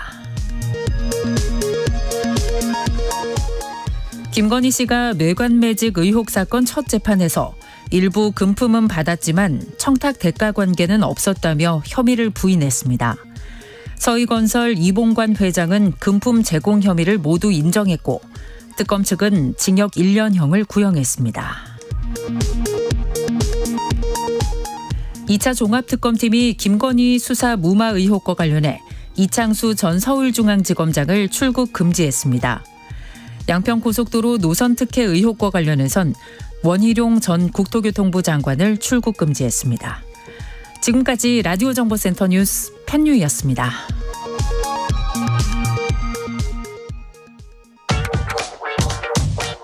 뉴스의 진수를 보여주는 인터뷰. 뉴 진수. 최근 청와대가 사법시험 부활을 검토하고 있다는 언론 보도가 나오면서 사시 부활 논쟁이 다시 점화됐습니다. 청와대는 사실이 아니라고 해명하는 등 진화에 나섰지만 현행 법조인 양성과 공급의 유일한 통로인 로스쿨 제도가 당초 목적에 잘 부합하고 있는지 살펴볼 필요가 있다는 지적도 나오고 있습니다. 이와 관련해서 사법시험 부활을 지속적으로 주장해온 대한법학교수회가 법조인 선발 제도를 다원화할 필요성이 있다는 성명도 냈습니다. 왜 그런지 또 어떤 방안들이 있는지 백원기 대한법학교수회장으로부터 자세한 얘기 들어보겠습니다. 백원기 회장님 어서 오세요. 예, 안녕하세요. 네. 자, 교수님은 대한법학교수회 회장이시기도 하고 대학에서 이제 후학 양성하고 계십니다. 지금 인천대에는 법학부라는 게 있죠. 예, 원래 법과대학으로 야간 주간 법학과가 있었는데 네네. 그 로스쿨 제도가 생기면서 법학부로 격화되었고 인원수도 그렇군요. 많이 줄었습니다. 그렇군요. 법과대학, 단과대학에서 예. 법학부로 많이 격화가 된 상황인데 여하튼 그 부에 있는 학생들은 대부분 이제 졸업 후에 로스쿨 그쪽을 희망하고 있습니까? 2009년도 로스쿨 제도가 생기고 나서 예. 로스쿨 반 사법시험이 8년간 병행이 됐기 때문에 네. 공부방을 2개를 운영했습니다. 아, 그랬군요. 그래서 사법시험을 준비할 수도 있었고 로스쿨을 준비할 수도 있었는데 네. 저희도 합격자 수가 누적으로 보면은 수명 가까이 됩니다. 네네. 근데 최근에 와서 합격자가 수가 줄어들고 로스쿨 진학률도 점점 낮아지고 있습니다. 그게 특별한 이유가 있어요? 그만큼 이제 변호사 시험의 합격률이 낮아지고 특히 5회 응시 제한을 두니까 오탈자도 생기고 예. 경쟁률이 심화되었다는 얘기죠. 오탈자. 자, 지금 하나하나 이제 짚어 볼게요. 자, 이제 전체적인 평가를 먼저 여쭤보는 건데 지금 전공에 상관없이 4년제 학위 기준 충족하면 로스쿨 법학전문대학원이죠. 지원할 수 있고 보통 이제 3년 수업을 받고 검사 임용시험 혹은 변호사 자격시험 응시 자격 주어집니다. 자, 뭐 다양한 전공 배경 가진 인재를 전문적인 법학 교육 통해서 이제 전문화된 법조인을 양성하자. 이게 이제 제도의 취지잖아요. 교수님 보시기에 이제 그 2009년부터 시작돼서 한 17년 정도 된 건데. 네. 그죠? 자, 17년째를 맞은 로스쿨 제도 어떻게 평가하십니까? 우리가 로스쿨 제도의 모국이 영국과 미국입니다. 네네. 원래 미국은 학부 로스쿨에서 시작했는데 네. 흑인과 유색인종 또 이민자의 아들 딸들이 많이 학교 가니까 대학원 제도로 바꿔가지고 예. 학비를 크게 높였습니다. 아, 그래요? 그래서 로스쿨 제도 망했다. 유리하게요? 예, 그렇게 설계가 돼 버렸죠. 그러니까 우리도 이제 미국식 로스쿨을 그대로 따왔는데 네. 우리 로스쿨의 문제점은 뭐냐면 일본의 로스쿨은 학부를 존속시키면서 로스쿨을 그 학교에 설치하도록 했고 로스쿨의 인가를 받아서 할 수 있도록 했습니다. 허가를. 네. 예. 따라서 로스쿨을 하다가 반납을 할 수 있고 학부 로스쿨을 해서 일본의 경우에는 우회로의 예비 시험을 통해서 변호사가 될 수 있는 우회로가 있는데 예. 우리의 경우에는 독점적인 구조로 로스쿨을 나와야만 법무 석사를 따야만 변호사를 할 수 있는 게 문제입니다. 로스쿨 제도의 모국인 미국도 베이비바 시스템이 있어서 네. 우회로를 두고 있습니다. 아, 일단 그러면 지금 계신 대학 제도 설계 자체가 처음부터 우리는 좀 너무 잘못됐다 이렇게 생각합니다. 그러니까 아마 그 제도 설계할 때 그냥 제가 잘 모르지만 언뜻 들으니까 아마 그 제도 설계한 분들의 구상이나 생각은 로스쿨 그 법학 전문 대학원이라는 어떤 그 중간에 뭐 같이 겹치는 시기가 8년인가 있긴 했지만 그거 위주로 가니까 이쪽에 기존의 법과 대학이라든지 그거를 또 남겨두면은 너무 이게 또 뭐 과잉 중첩된 뭐 중첩이라기보다 뭐 과잉이다 이렇게 생각하지는 않았을까요? 그 부분에 대해서 정확한 제가 자료를 말씀드릴게요. 예. 2004년에 일본이 로스쿨 제도를 도입하면서 우리가 로스쿨 제도를 일본의 로스쿨을 견학을 갔습니다. 당시 민주당 의원들이. 네네. 그래서 로스쿨 제도가 정책이 되기도 전에 예비 시험 제도가 있으니까 로스쿨 제도가 활용되지 않고 예비 시험 제도 운영을 보고 네. 학부를 없애버린 겁니다. 독점적인 구조로 만든 이유가 일본의 사정을 견학하고 나서 네. 우회로를 없애버린 거죠. 그런데 아이러니컬하게요. 저는 이렇게 독점적인 구조를 만든 것이 오히려 로스쿨 제도의 존속을 오히려 오래가지 못하게 만들 거라고 생각합니다. 더 문제점들이 이제 보여진다 이거예요. 독점적인 구조는 부패하기 마련이고요. 네. 국민들이 그 점에 대해서 굉장히 반감을 가지고 있습니다. 자, 독점적인 구조. 먼저 비용 부분을 조금 짚고 다시 또 얘기로 또 돌아가 볼게요. 자, 이따 비용. 논쟁에서 꼭 들어가는 게 이제 비싼 학비입니다. 1인당 평균 1년 평균 1,500만 원, 일부 사립대 2,000만 원 넘습니다. 교재, 시험 준비, 뭐 이런 것도 되게 돈이 든대요. 그래서 1억 원 가까이 든다고 하네요. 사법시험하고 비교해서 정확하게 수치를 말씀을 드리죠. 예, 어떻게 됩니까? 사법시험은 1차 객관식, 예. 2차 주관식, 예. 3차 면접시험으로 구성이 되어 있습니다. 객관식은 뭐 단순하고요. 2차 시험 주관식은 뭐 논술형이고 뭐 여러 가지 뭐 간단하게 설명하는 부분도 있는데 변호사 시험은 이번 1월에 치료했습니다마는 4일 5일 동안에 네. 여러 과목을 주관식 객관식 또 주관식을 예시형 또 뭐 단답형 판례 뭐 서술형 뭐 여러 가지 형태의 문제가 있어요. 네. 그래서 변호사 시험을 준비하는 것이 훨씬 까다롭기 때문에 오히려 사법시험이 있을 때보다 학원들은 로스쿨 입시 학원들은 더 많은 돈을 벌고 있는 실정이 있습니다. 그래요. 오히려 교재비에도 더 들어가고 인강도 더 들어야 되고 학교 수업으로는 법학과를 나오지 않는 학생들은 3년 동안 이론과 실무를 판례를 다 공부하기에도 벅찬 실정이 있습니다. 자, 그러면 한마디로 얘기해서 돈 없으면 과연 법조인 될 수 있냐? 그 기본적인 그렇게 돈이 많이 든다면 그런 얘기도 나옵니까? 뭐 특별 전형도 있고 뭐 장학금을 준다는 것이 있습니다만 예. 그거는 맛보기식으로 예외적인 경우에 한정이 돼 있고요. 네. 일단 지금 통계 수치가 25년도 입시기관의 자료에 의하면 이른바 스카이 로스쿨의 94%가 스카이 대학생들 서울 소재 학생들입니다. 그래요. 지방 로스쿨의 80%가 서울에 있는 대학을 나온 학생들입니다. 지방대 나온 학생들은 로스쿨에 가지도 못하고 있는 것입니다. 그러니까 지방 균형 발전의 취지에도 완전히 벗어나는 사례네요. 원래 노무현 대통령이 지역 균형과 지방자치를 중시해서 경상도는 경상도, 뭐 제주도는 제주도, 서울 이렇게 미국식으로 미국은 예. 주마다 시험이 따로 있으니까요. 네. 그래서 지역 대학도 살리고 지역 법관을 만들자고 했는데 사법개혁 추진에 당시에 이 모든 거를 우리나라의 공통된 시험으로 만들어버린 거죠. 그래요. 그래서 오히려 사법시험보다 명문대학 출신 합격률이 더 높아지는 현상이 돼버렸습니다. 아까 교수님께서는 뭐 약간 그건 맛배기 수준이라 그랬는데 어쨌든 로스쿨 쪽에서는 사회적 배려자 의무 선발 비율도 뭐 상당하다고 주장하는데 아직 미약합니까? 이런 부분은? 미약한 부분이라고 생각합니다. 그래요. 일단 로스쿨을 유지하려면 네. 로스쿨의 학비를 반으로 낮춰야 됩니다. 예. 그렇다면 이제 그 정원 교수 정원도 있고 학교에 들어가는 비용도 있을 거고요. 지금 문제는 뭐냐면 합격률이 50% 미만인 로스쿨이 계속 나오고 있습니다. 그 지방 로스쿨 같은 경우에는 다른 단과대학에서 로스쿨을 없애야 되는 거 아니냐. 이걸 반납을 해라. 반납을 할 수 없게 돼 있습니다. 우리나라는. 예. 25기로 정해져 있기 때문에. 예. 그렇군요. 아까 이제 뭐 개천에서 용난다. 0184님이 이런 문자를 주셨네요. 개천에서 용났다는 말이 많은 사람에게 한때 희망을 주기도 했었습니다. 이제는 안 되네요. 이런 말씀을 하셨는데 이게 안 됩니다. 로스쿨 제도에 해당되는 얘기라고 보십니까? 당연하죠. 미국의 경우에 베이비바 시스템은 일정 기간 로펌에 근무한 직원들이나 네. 공부한 학생들에게 변호사 시험에 응시할 수 있는 기회를 주는 거거든요. 네. 일본의 예비 시험의 장점은 무엇이냐면 학력, 남녀노소, 성별 차이가 없습니다. 예. 예비 시험을 준비해서 합격하면 5회 본 시험을 볼 수가 있거든요. 네네. 그러니까 지금 개천에서 용날 수 있는 제도가 일본의 예비 시험 제도죠. 지금 청와대에서는 예비 시험 제도로 갈 것인가 아니면 대한법학교수회가 주장하는 새로운 방식의 사법시험.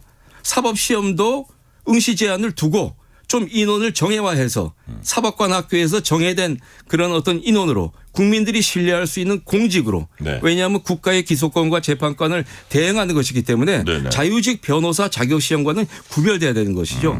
그 두 가지 중에서 고민하는 것으로 듣고 있습니다. 자, 예비 시험이나 새로운 방식의 사법 시험 얘기 아마 그 두 가지를 고민하는 것 같다. 청와대는 이제 공식 입장은 우리 그거 지금 검토하고 있지 않다고 했는데 교수님 일단은 보시기에는 당장은 부인을 해야 되겠죠. 그렇죠. 왜냐하면 네. 작년 6월에 광주에 열린 타운홀 미팅에서 예. 어떤 분이 질문을 했을 때 검토하겠다. 대통령이 그래서 예. 정책실장한테 지시를 했고 네. 정책실장은 이를 민정수석에 지시를 했습니다. 네네. 그렇다면 작년 6월부터 검토하고 있는 것은 사실이죠.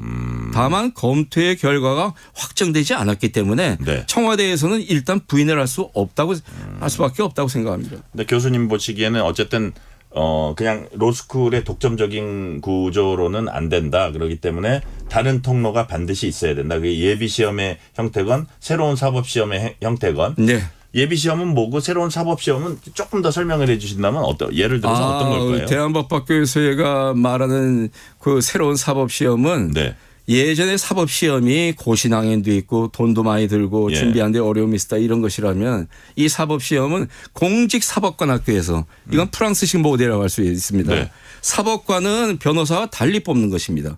사법관은 검찰의 기소권과 또 판사의 어떤 재판권을 행사하는 것이 공직이고요. 예. 그래서 엄격한 잣대로 뽑고 변호사는 의사나 간호사 같이 자격을 주는 것을 따로 뽑는 거거든요. 쉽게 말해서 검사나 판사를 육성하는 그 제도다 이런 말씀이세요? 예, 특수한 학교에서 정부에서 운영하는 것입니다. 기존의 사법연수원을 활용해도 괜찮고요. 네. 이 제도는 국민들의 신뢰가 높다는 것입니다. 지금 판검사에 대한 법조인의 신뢰가 매우 낮지 않습니까? 예. 또 국민들이 보기에도 로스쿨 출신 변호사들이나 변호사에서 특제된 판검사들이 제대로 된 실력을 가지고 있는 것에 대해서 의문을 가지고 있거든요. 독일도 대륙법의 모국인 프랑스처럼 그 법과대학 중심의 사법시험을 운영하다가 71년도에 갑자기 네. 로스쿨 제도를 도입했다가 네. 우리나라 같은 똑같은 현상을 겪었습니다. 그래서 13년 만에 폐지를 했습니다. 그래요. 그런 전례가 있거든요. 자, 9831님이 어떤 문자를 주셨냐면 로스쿨 준비 2년 후 포기했습니다. 로스쿨 학비 너무 비싸고요. 사법고시 부활하면 저 같은 지방대 졸업자에게도 문호가 열릴 것 같아요. 라고 9831님이 문자를 주셨는데 반면에 개천에서 용 그 측면에 있어서 2000년대 들어서 기존의 그 이전에 우리 그 사법고시 준비하는 막 정말 고학생이나 집이 가난한 사람도 자기 노력에 의해서 이제 어떤 그 성공의 사다리를 탈 수 있었던 그게 2000년대 들어서 뭐 이렇게 바뀌었다고 해요. 막 기업형 학원들이 생기면서 그들이 수익을 내면서 이거 역시도 그 뭐라 그럴까 좀 있는 집 자식들 위주로 그 사법 시험인데도 불구하고 그래서 이게 다시 부활한다고 해도 옛날에 개천에서 용나던 그거는 아니고 또 이거 역시 있는 집 자식들이 그 문제는 유리하지 교육제도의 기본의 문제고요. 네네. 프랑스와 독일 같은 학원이라는 자체가 없거든요. 네. 우리의 경우에는 입시 학원이라든가 이런 것이 있는 게 문제고요. 네. 그런 어떤 양성 준비하는 과정을 법과대학 내의 연구소로 프랑스와 같은 경우는 그렇습니다. 그래서 사법시험 준비반을 아예 학교에 두는 겁니다. 네네. 그래서 저렴한 비용으로 교수들이 여가 시간을 이용해서 가르쳐주면 되는 것이거든요. 그런 대안들을 자꾸 생각을 하고 발견을 하고 만드는 것이 중요합니다. 네. 일단은 우리의 소신은 뭐냐면 변호사와 사법관의 유착이 심하거든요. 사법연수원이랑 공통된 분모에서 나왔기 때문에 그래서 사법 비리를 막으려면 사법개혁의 근간은 법정인 양성 선발제도의 개혁에 있다. 따라서 사법관과 변호사는 따로 뽑아야 된다. 이 부분에 대해서는 국민들이 상당히 공감을 하고 계십니다. 근데 옛날에 그 우리가 사법고시만 있었을 때는 또 그거는 같이 뽑기는 했잖아요. 원래 그게 그죠? 사법시험이었습니다. 그렇죠. 예, 원래 그게 예. 사법관 시험이고 거기서 성적이 낮은 응시생들과 합격자들은 변호사 네. 시험을 했던 거고 예, 예. 그러나 우리는 사법시험을 없애고 변호사 시험으로 일원화하면서 네. 사법관 시험을 없애버린 거죠. 그래요. 그건 위헌적인 발상이었다고 봅니다.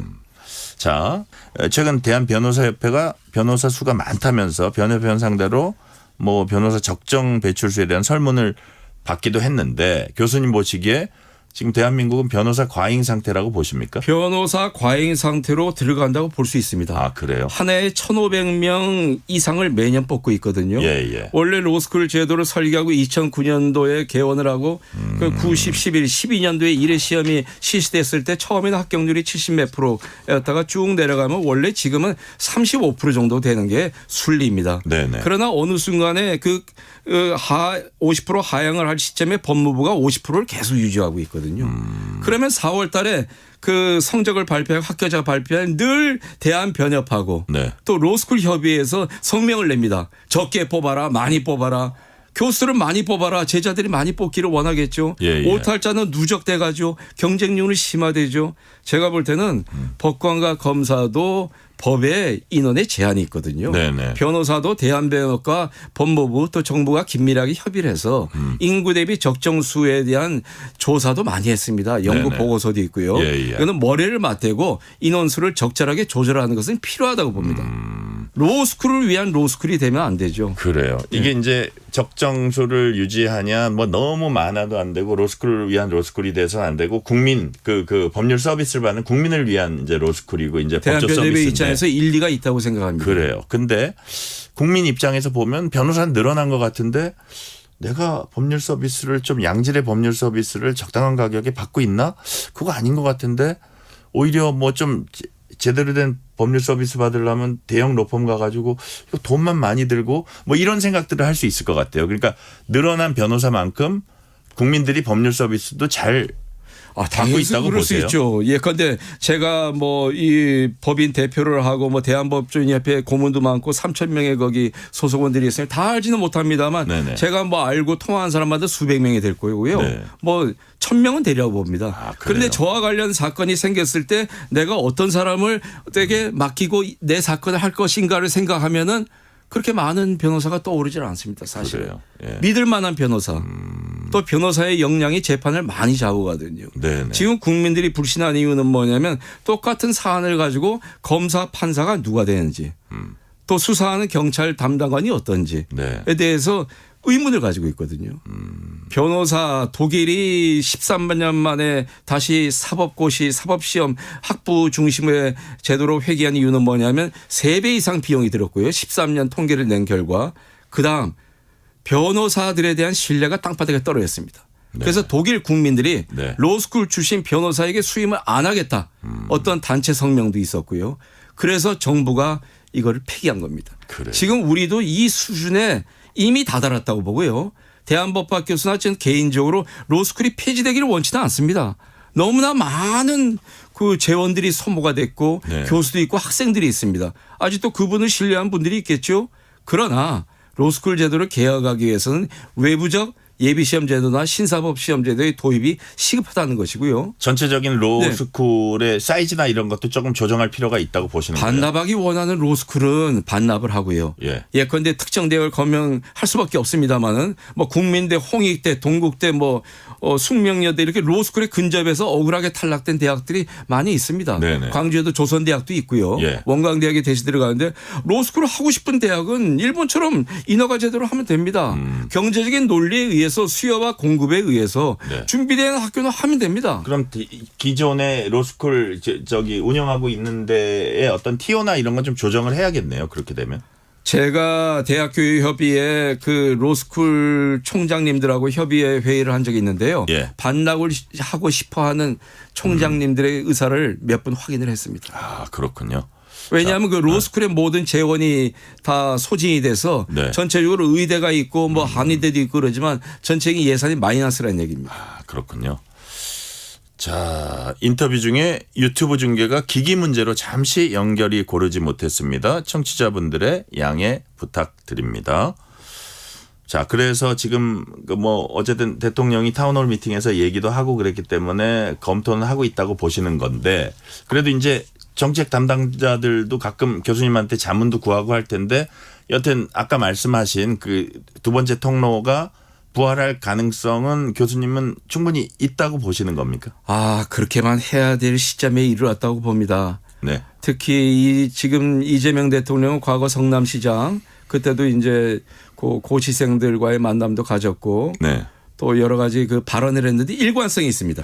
그거는 로스쿨이 도청적이다. 반드시 우회를 두고 별도의 시험이 필요한 것 같다. 그 어떤 어록이 변경된 바가 없습니다. 네. 따라서 그 부분에서는 본인이 소년공 시절에 어렵게 사법시험을 준비하고 어렵게 고학을 했기 때문에 그 사정을 누구보다 잘한다고 생각하고요. 네. 국민들을 위해서 약속을 했죠. 검토를 하겠다고. 그건 검토의 결과를 내놓아야 됩니다. 네. 지금 우리가 성명서를 쓰니까 로스쿨 협의회 또 로스쿨 출신 변호사 단체에서 반대를 합니다마는 네네. 우리 대한법학교수회는 실질적인 사실만을 얘기하고 어떤 정파적인 판단을 하는 것이 아니고 헌법과 법치주의에 의해서 공정과 어떤 상식의 선에서 우리의 주장을 일관되게 주장을 하고 있습니다. 그래요. 로스쿨 교수협의회에서 반대하는 그들의 논리는 뭐예요? 어떤 과잉입니까? 뭐가 핵심? 독점적인 구조를 깨트려서는 안 되고 내부적으로 예. 개혁을 우리가 할 수 있다고 주장합니다. 그래요. 그런데 이 지점에서 꼭 얘기하고 싶은 것이 있는데요. 네. 서강대 로스쿨 원장도 지냈고 지금 재직하고 있는 교수님이 한 분이 있는데 네. 내가 왕 교수님이라고 그럽니다. 네네. 그분은 얼마 전 법률신문 인터뷰에서 로스쿨 제도는 우리는 망했다. 이 로스쿨 제도를 그대로 놔두는 것은 직무유기다. 정부와 국가가 국민들이 나와서 로스쿨 제도를 개혁을 해야 된다. 네. 이미 법적 카르텔이 형성이 돼서 이것을 깨트리지 않으면 우리나라 발전하서 이렇게 주장한 분이 있습니다. 네. 자, 마지막 질문 드릴게요. 자, AI 인공지능으로 법적 환경도 빠르게 바뀌고 있습니다. 그리고 의외로 이 부분이 변호사나 이 부분이 AI로 많이 대체되고 상당 부분 그렇게 대체될 수 있다 이런 관측도 좀 나오는데 자, 선발제도 이런 것도 중요하지만 인공지능 시대의 법조계가 아주 제대로 대응해야 한다는 지적도 나오거든요. 교수님 보시기에 AI 시대 법조계는 어떻게 대응해 나가면 된다고 보십니까? 저는 오늘도 전철 타고서 오는 길에 재미나한테 물어봤습니다. 네. 응시 제안에 대한 비교법적인 분석을 해달라고 그랬더니 네. 지금 오늘 제가 얘기한 거를 일목요연하게 그래요? 그 전철에서 예. 얘기를 해 줬습니다. 대한법학교수 회장 배운 교수 어떤 사람이냐고 그러니까 저보다 더 잘 알고 있습니다. 2009년도하고 지금 2026년입니다. 세상이 투명해졌고 특히 제미나이 챗GPT 정확합니다만은 우리가 검색하는 걸 구글링이라고 그러죠. 서칭이라고 그러는데 영어로요. 네네. 그만큼 그 자료가 방대하게 돼 있고 우리들의 모든 생각과 모든 것들이 CCTV도 있고 녹화가 되고 그런 시대거든요. 네네. 국민들을 속일 수가 없습니다. 그리고 우리가 민주사회라면 국민들이 원하는 절대다수 국민들의 행복한 길을 찾아주는 가장 상식적인 판단으로 네. 이 법조인 양성과 선발 제도를 개혁해 주시길 바랍니다. 네, 오늘 말씀은 여기까지 듣겠습니다. 지금까지 백원기 대한법학교수회 회장이었습니다. 오늘 말씀 감사합니다. 고맙습니다. 편지 왔습니다. 퇴근길 지친 당신에게 힘이 되는 뉴스를 전해드립니다. 매일 저녁 당신과 함께 읽는 세상 이야기. KBS 1라디오 뉴스레터 K.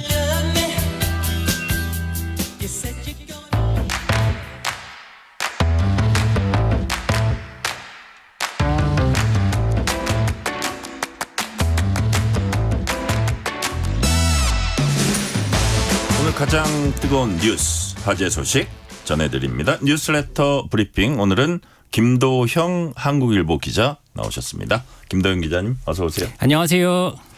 자, 트럼프 미국 대통령이 우리나라 등을 콕 집어서 호르무즈 해협 군함 파병을 다시 한번 강하게 촉구했습니다.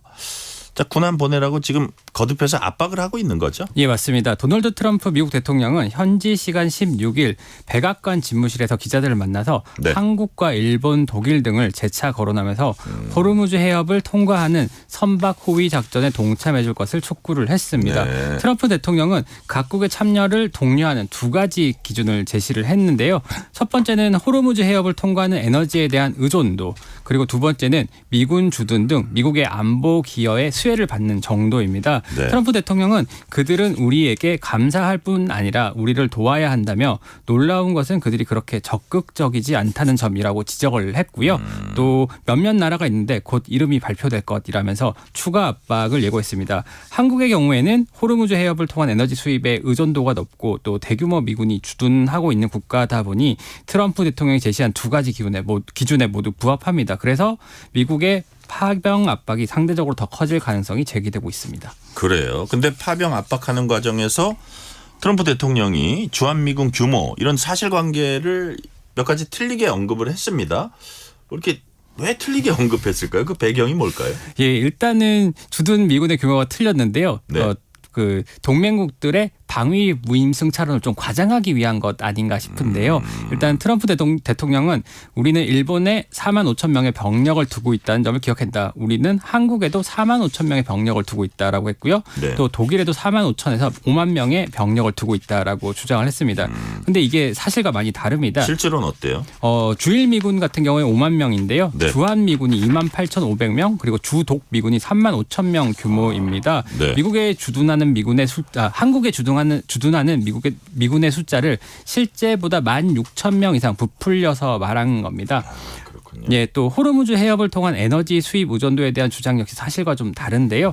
트럼프 대통령은 일본은 95% 그리고 중국은 90%를 들여오고 한국은 35%를 들여온다. 그리고 미국은 1% 미만만을 수입한다라고 주장을 했는데 네. 그 한국에너지경제연구원의 자료에 따르면요. 2024년을 기준으로 했을 때 호르무즈 해협을 통한 원유 수입 의존도는 한국이 62% 그리고 일본이 69%, 중국이 49%입니다. 네. 미국의 경우도 1% 미만이 아니라 7%가량이 호르무즈 해협을 통과한 것으로 파악이 됩니다. 여러 가지 해석이 나오고 있지만 파병의 명분을 극대화하기 위한 의도적인 부풀리기라는 평가가 나오고 있습니다. 그러니까요. 자, 미국의 파병 요구에 다른 동맹국들 어떤 반응 보였습니까? 네, 주요 동맹국들의 반응은 회피 또는 거부입니다. 네. 특히 가장 뚜렷한 거부 의사를 밝힌 것이 독일인데요. 네. 프리드리 메르츠 독일 총리는 이란 정권은 종식이 돼야 하지만 폭격으로 굴복을 강요하는 것은 올바른 접근법이 아니다라고 했고요.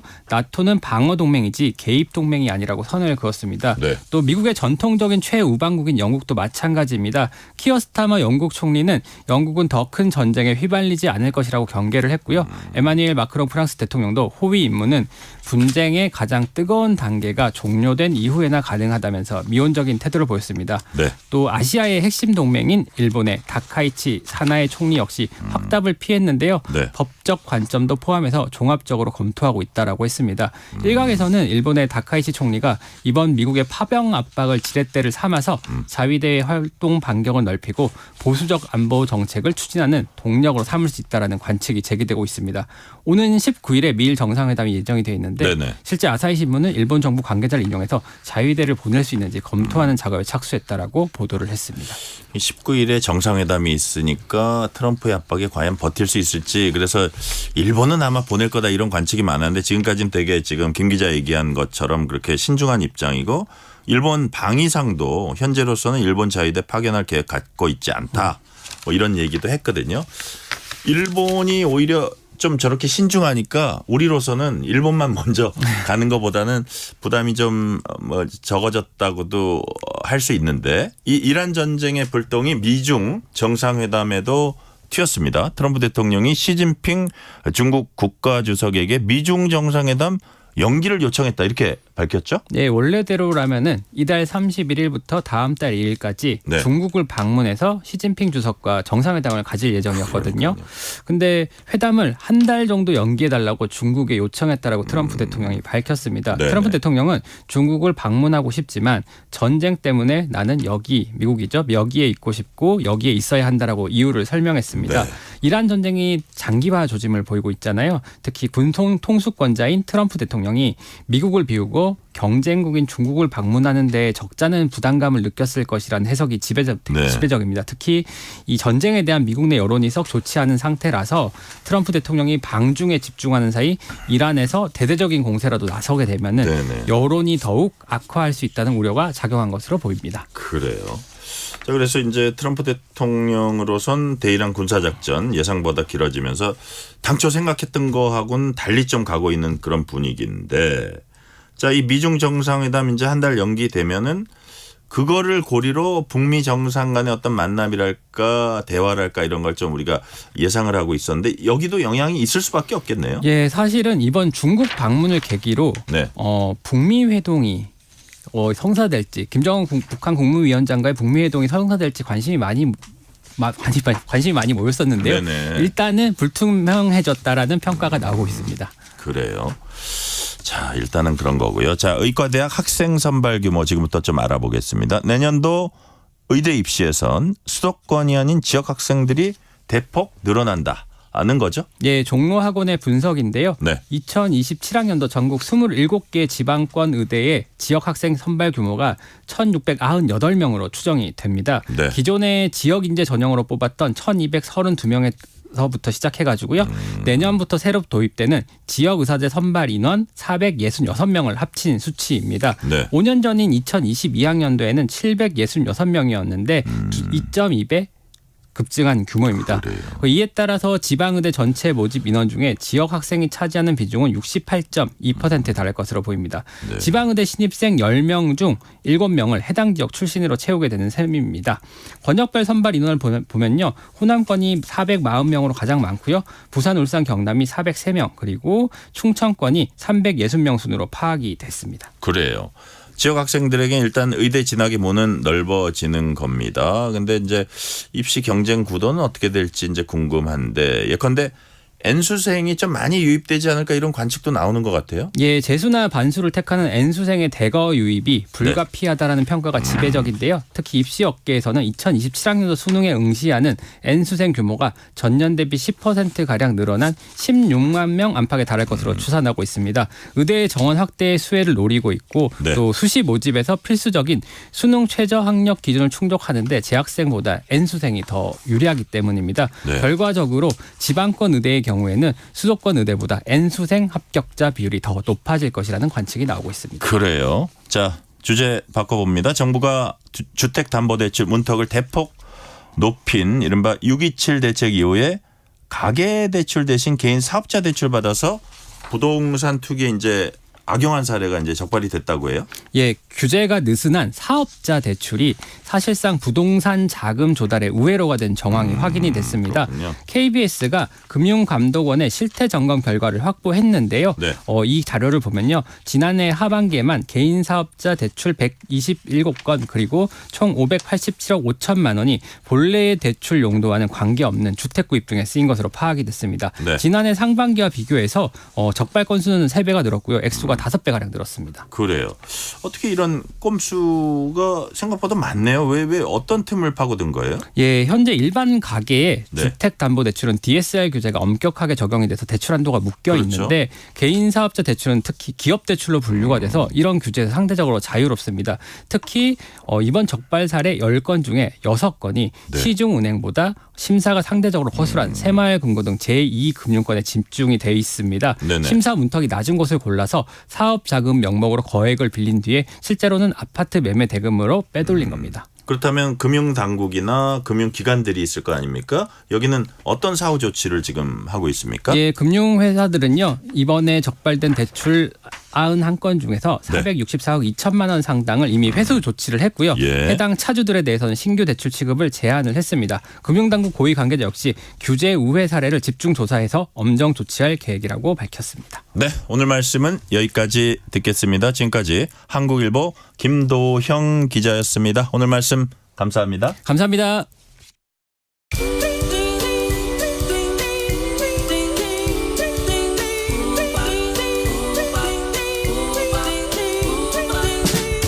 오늘 하루 뉴스를 정리해주는 다정한 편지 한 통. KBS 일라디오 뉴스레터 K.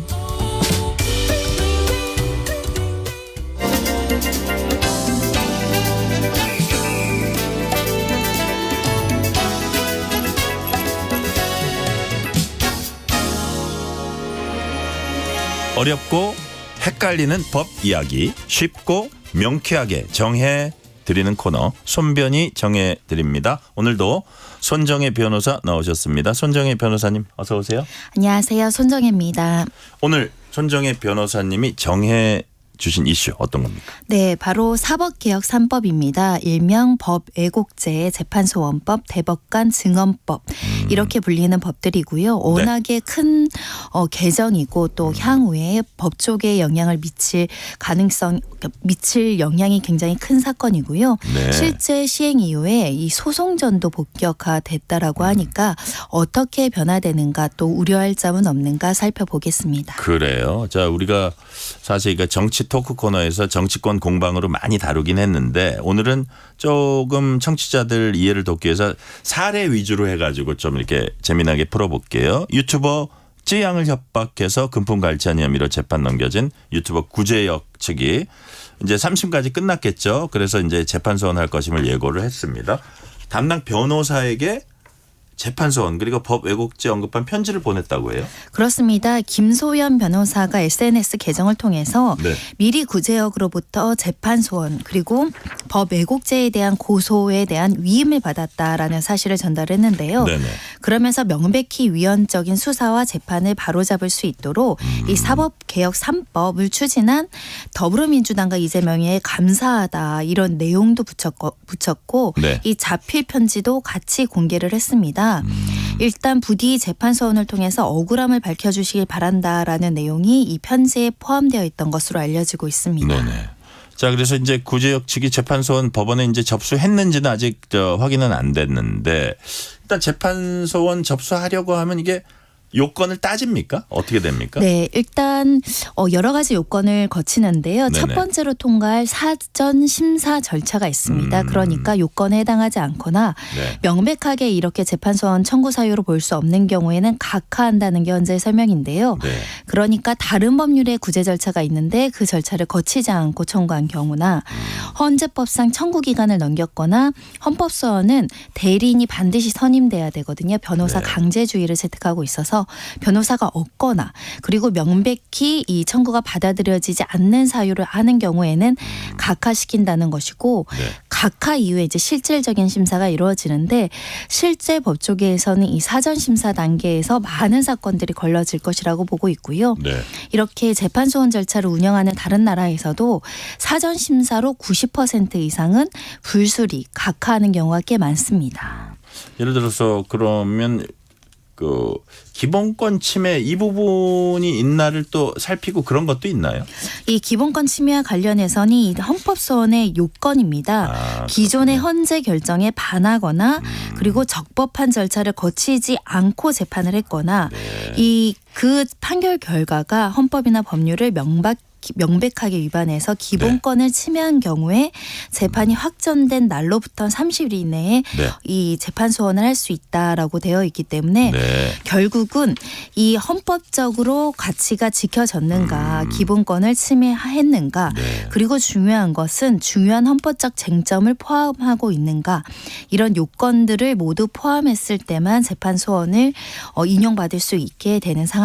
그래요. 근데 그러면 손 변호사님 보시기에 구제역 찌양 사건 재판소원까지 갈 걸로 보세요? 그 가능성은 낮다고 보세요?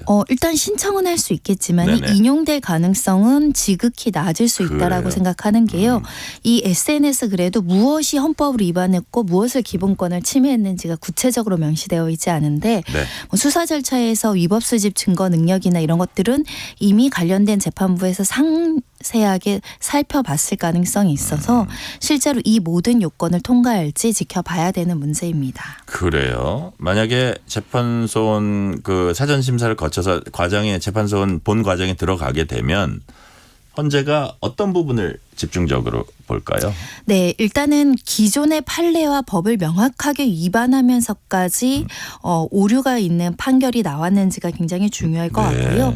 두 번째로는 이것이 우리 사회 일반에 중요한 헌법적인 쟁점을 가지고 있는가라는 부분을 포함해서 이제 판단할 것으로 보입니다. 네. 특히 대법원의 상급심이 헌재 결정이 아니고요. 기존에는 헌재와 대법원을 대등하게 보고 있죠. 그렇기 때문에 헌재에서도 가능한 한 대법원의 결정을 상당히 존중하려는 태도를 가지고 있을 것이기 때문에 네네.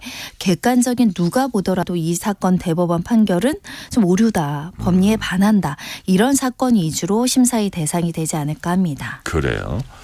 자, 법시행 후 나흘 동안 그러니까 어제까지 헌재 사건이 44건 이렇게 접수됐다고 하는데 자, 손 변호사님 보시기에 대표적으로 어떤 사건이 좀 눈에 띄던가요? 일단은 지금까지 알려진 사건 중에는 일단 네. 시리아 국적인이 이제 강제 퇴거 명령을 받은 사건들, 네. 또 납부기한 어부가 이제 형사보상금 문제로 이자 산정에 오류가 있었다라는 사건, 그리고 장영하 국민의힘 당협위원장이 이 집행유예 2년이 확정됐는데 이 적법 절차 원칙에 정면으로 위반한다라는 사건, 그러니까 허위사실 공표죄로 유죄 판결을 받았는데 이재명 그 당시 이제 민주당 대표죠. 이재명 대통령이 조폭과 연루됐다. 이런 의혹을 이야기한 것이 허위사실 공표라는 부분. 그리고 송철우 전 울산시장 사건과 관련해서 별건으로 기소돼서 이제 재판을 받아서 3명이 유죄 판결을 받았는데 네. 대법원 상고 기각 이유가 똑같다. 우리는 서로 다른 상고 이유를 개진했는데 네. 어떻게 똑같은 이유로 기각을 하느냐. 이 판결의 이유가 누락됐다라는 기본권 훼손 사건들이 이제 좀 회자가 되고 있는 상황이고요. 이 중에 우리가 기록을 살펴보지 않았기 때문에 누가 보더라도 헌법의 어떤 적법 절차 원칙이라는가 기존의 결정에 반해서 네. 합리적 타당성 없이 판결이 확정됐는가 이거는 사실은 알 수가 없는 분야인 것 같습니다. 그래요. 자, 근데 이제 이게 법 시행 전부터 그 대법원 그 확정 판결이 났는데 사실상의 사심제 아니냐. 그다음에 이게 사실상의 사심까지 갈 정도로 힘 있고 돈 있는 사람, 심지어는 돈 많은 뭐 범죄자. 그래서 서민에겐 소송 지역되는 거 아니냐. 예를 들어서 뭐 파렴치범, 성범죄자 이런 사람들이 너도 나도 재판 소원하면 또 2차 가야 되는 거 아니냐. 뭐 여러 가지 우려가 있었어요. 이런 지적은 손 변호사님은 어떻게 보세요? 실제로 법조계에서는 상당히 우려하는 목소리가 더 높다라고 말씀드릴 수 있겠는데요. 아까 말씀드린 것처럼 파렴치범이 네. 재판 확정을 지연시키고자 하면 반면에 피해를 보는 피해자죠. 네. 빨리 재판이 확정이 돼야 뭐 손해배상이나 생활의 안정이나 이루어지는데 판단이 확정이 늦어지면 지연된 정의에 문제가 발생할 수 있다라는 네. 점이고요. 특히 일반 서민들이 이렇게 3심, 4심까지 가면서 변호사를 또 변호사 강제주의다 보니 네. 이렇게 하기가 사실상 어려운 측면이 네, 있을 네. 수 있다는 거고 그러면 결국 이 수많은 그러니까 심사, 사전 심사를 통과해서 재판까지 이제 판단을 실질적으로 받는 사건은 마찬가지로 재력과 권력이 있는 사람들이 아니겠는가. 네. 특히 정치인들이 판결이 확정돼서 피선거권이 박탈되는 정치인들이 이걸 연기하기 위해서 그런 시도를 쓴다거나 특히 공직자 그러니까 뭐 국회의원이나 누가나 이 판결을 확정을 좀 늦춰서 임기를 끝까지 채우고자 하는 사람들이 네. 악의적으로 이제 이것을 활용하는 경우들이 있을 수 있다라는 그래요. 우려가 있고요. 그것보다 더 앞서서 대법원이 끝이 아니면 대법원의 어떤 상징성, 사법부의 독립성이 많이 훼손이 되겠죠. 네. 대법원이 끝이 아니라 헌재가 이제 끝인 느낌이 주어질 수밖에 없으니까요. 그래요. 자, 재판소원에서 청구가 인용되면 그 이후 절차는 어떻게 돼요? 아직은 그게 명확하지가 않습니다. 그러니까 현재 독일 연방 헌법재판소법은 법원의 결정을 취소하고 사건을 가나다 법원에 환송한다라는 구체적인 조항을 마련했는데 현재 개정된 재판소원법은 재판을 취소한다만 규정하고 있습니다. 그러니까 파기환송한다고 한다면 기존 대법원 판결은 효력이 정지된다. 그렇기 때문에 대법원 판결의 확정의 효력이 없어지는 건데 만약에 파기환송이 아니라 가나다 법원에 가서 다시 판단을 받아봐라고 하는 재심 형태로 간다고 한다면 실제로 재심이라는 건 원심 판결에 문제가 있다고 재심에서 결정되기 전까지는 그 판결의 효력이 유지된다라고 볼 여지가 굉장히 크기 때문에 세부적으로 이게 어떻게 될지는 조금 더 명확하게 이제 기준을 세워야 된다라는 목소리가 나오고 있는 것이고요. 특히 대법원 판결로 유죄가 확정돼서 구속된 사람의 신분이 문제가 되겠죠. 그렇죠. 예, 만약에 이렇게 재판 취소 이후에 이제 파기환송 형태로 재판이 정지된다 그러면 석방을 해줘야 되고 석방에서 헌재 결정대로 판단을 받아야 되는 것이고 그렇지 않은 경우에는 일단 구속해서 계속 재판 판단을 받아야 되는 상황이 발생할 것 같습니다. 그래요. 다시 구제역 쪽으로 돌아가서 편지에서 이제 법 왜곡죄도 언급했는데 보니까 조희대 대법원장이 공직선거법 이재명 대통령 공직선거법 유죄 취지 파기환송 이걸로 고발당하면서 1호 사건이 됐습니다. 그러니까 대법원장이나 또 한 명 같이 고발된 대법관의 법적 판단이 적절했는지를 이제 경찰이 수사부터 하게 되고 나중에 재판까지 가겠죠. 자, 이런 상황은 어떻게 보시는지 좀 우려되는 점은 어떤 게 있습니까? 일단 법조계의 시각은 어찌됐든 법을 제일 많이 판단을 해본 1심, 2심, 3심까지 간 판결을 경찰인 수사기관이 이것을 송치할 거냐 불송치할 거냐 유죄 의견을 볼 것인가 말 것인가를 검토하는 게 상당히 난제일 것이다라고 봅니다. 법 왜곡죄는 과실범은 처벌하지 않거든요. 그러니까 고의로 남한테 해를 끼치려고 이 부당한 이익을 받거나 권익을 해칠 목적으로 일부러 왜곡해서 판단을 하는 걸 입증해야 돼요. 철저한 고의범입니다. 근데 이렇게 판사가 고의가 있느냐 없느냐를 수사기관이 이것을 판결문과 수사 기록만으로 판단할 수 있는가, 내심의 의사를 판단할 수 있는가. 기존에도 우리가 대법원 판결이 재심 사유가 있으면 재심까지 가는 경우가 있잖아요. 재심 사유의 대표적인 것이 이 사건에 관여한 법관이 처벌받았을 때는 재심 사유가 되거든요.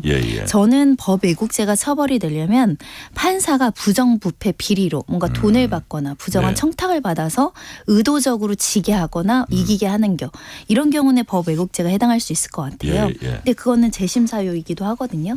사실은 굉장히 까다롭게 판단의 문제를 입증이 돼야 되는 것이기 때문에 실제 기소될 만한 사건들이 얼마나 있을까 싶습니다. 그래요.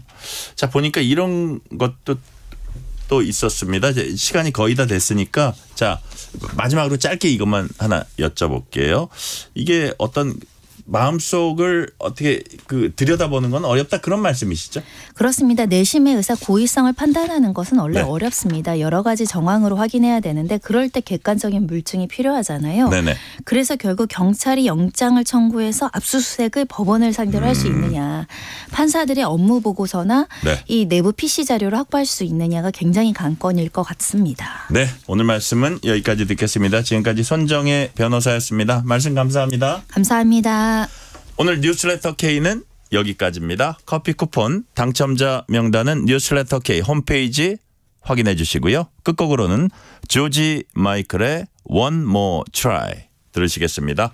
오늘도 함께해 주신 청취자 여러분 진심으로 감사드립니다. 지금까지 뉴스레터 K 전종철입니다.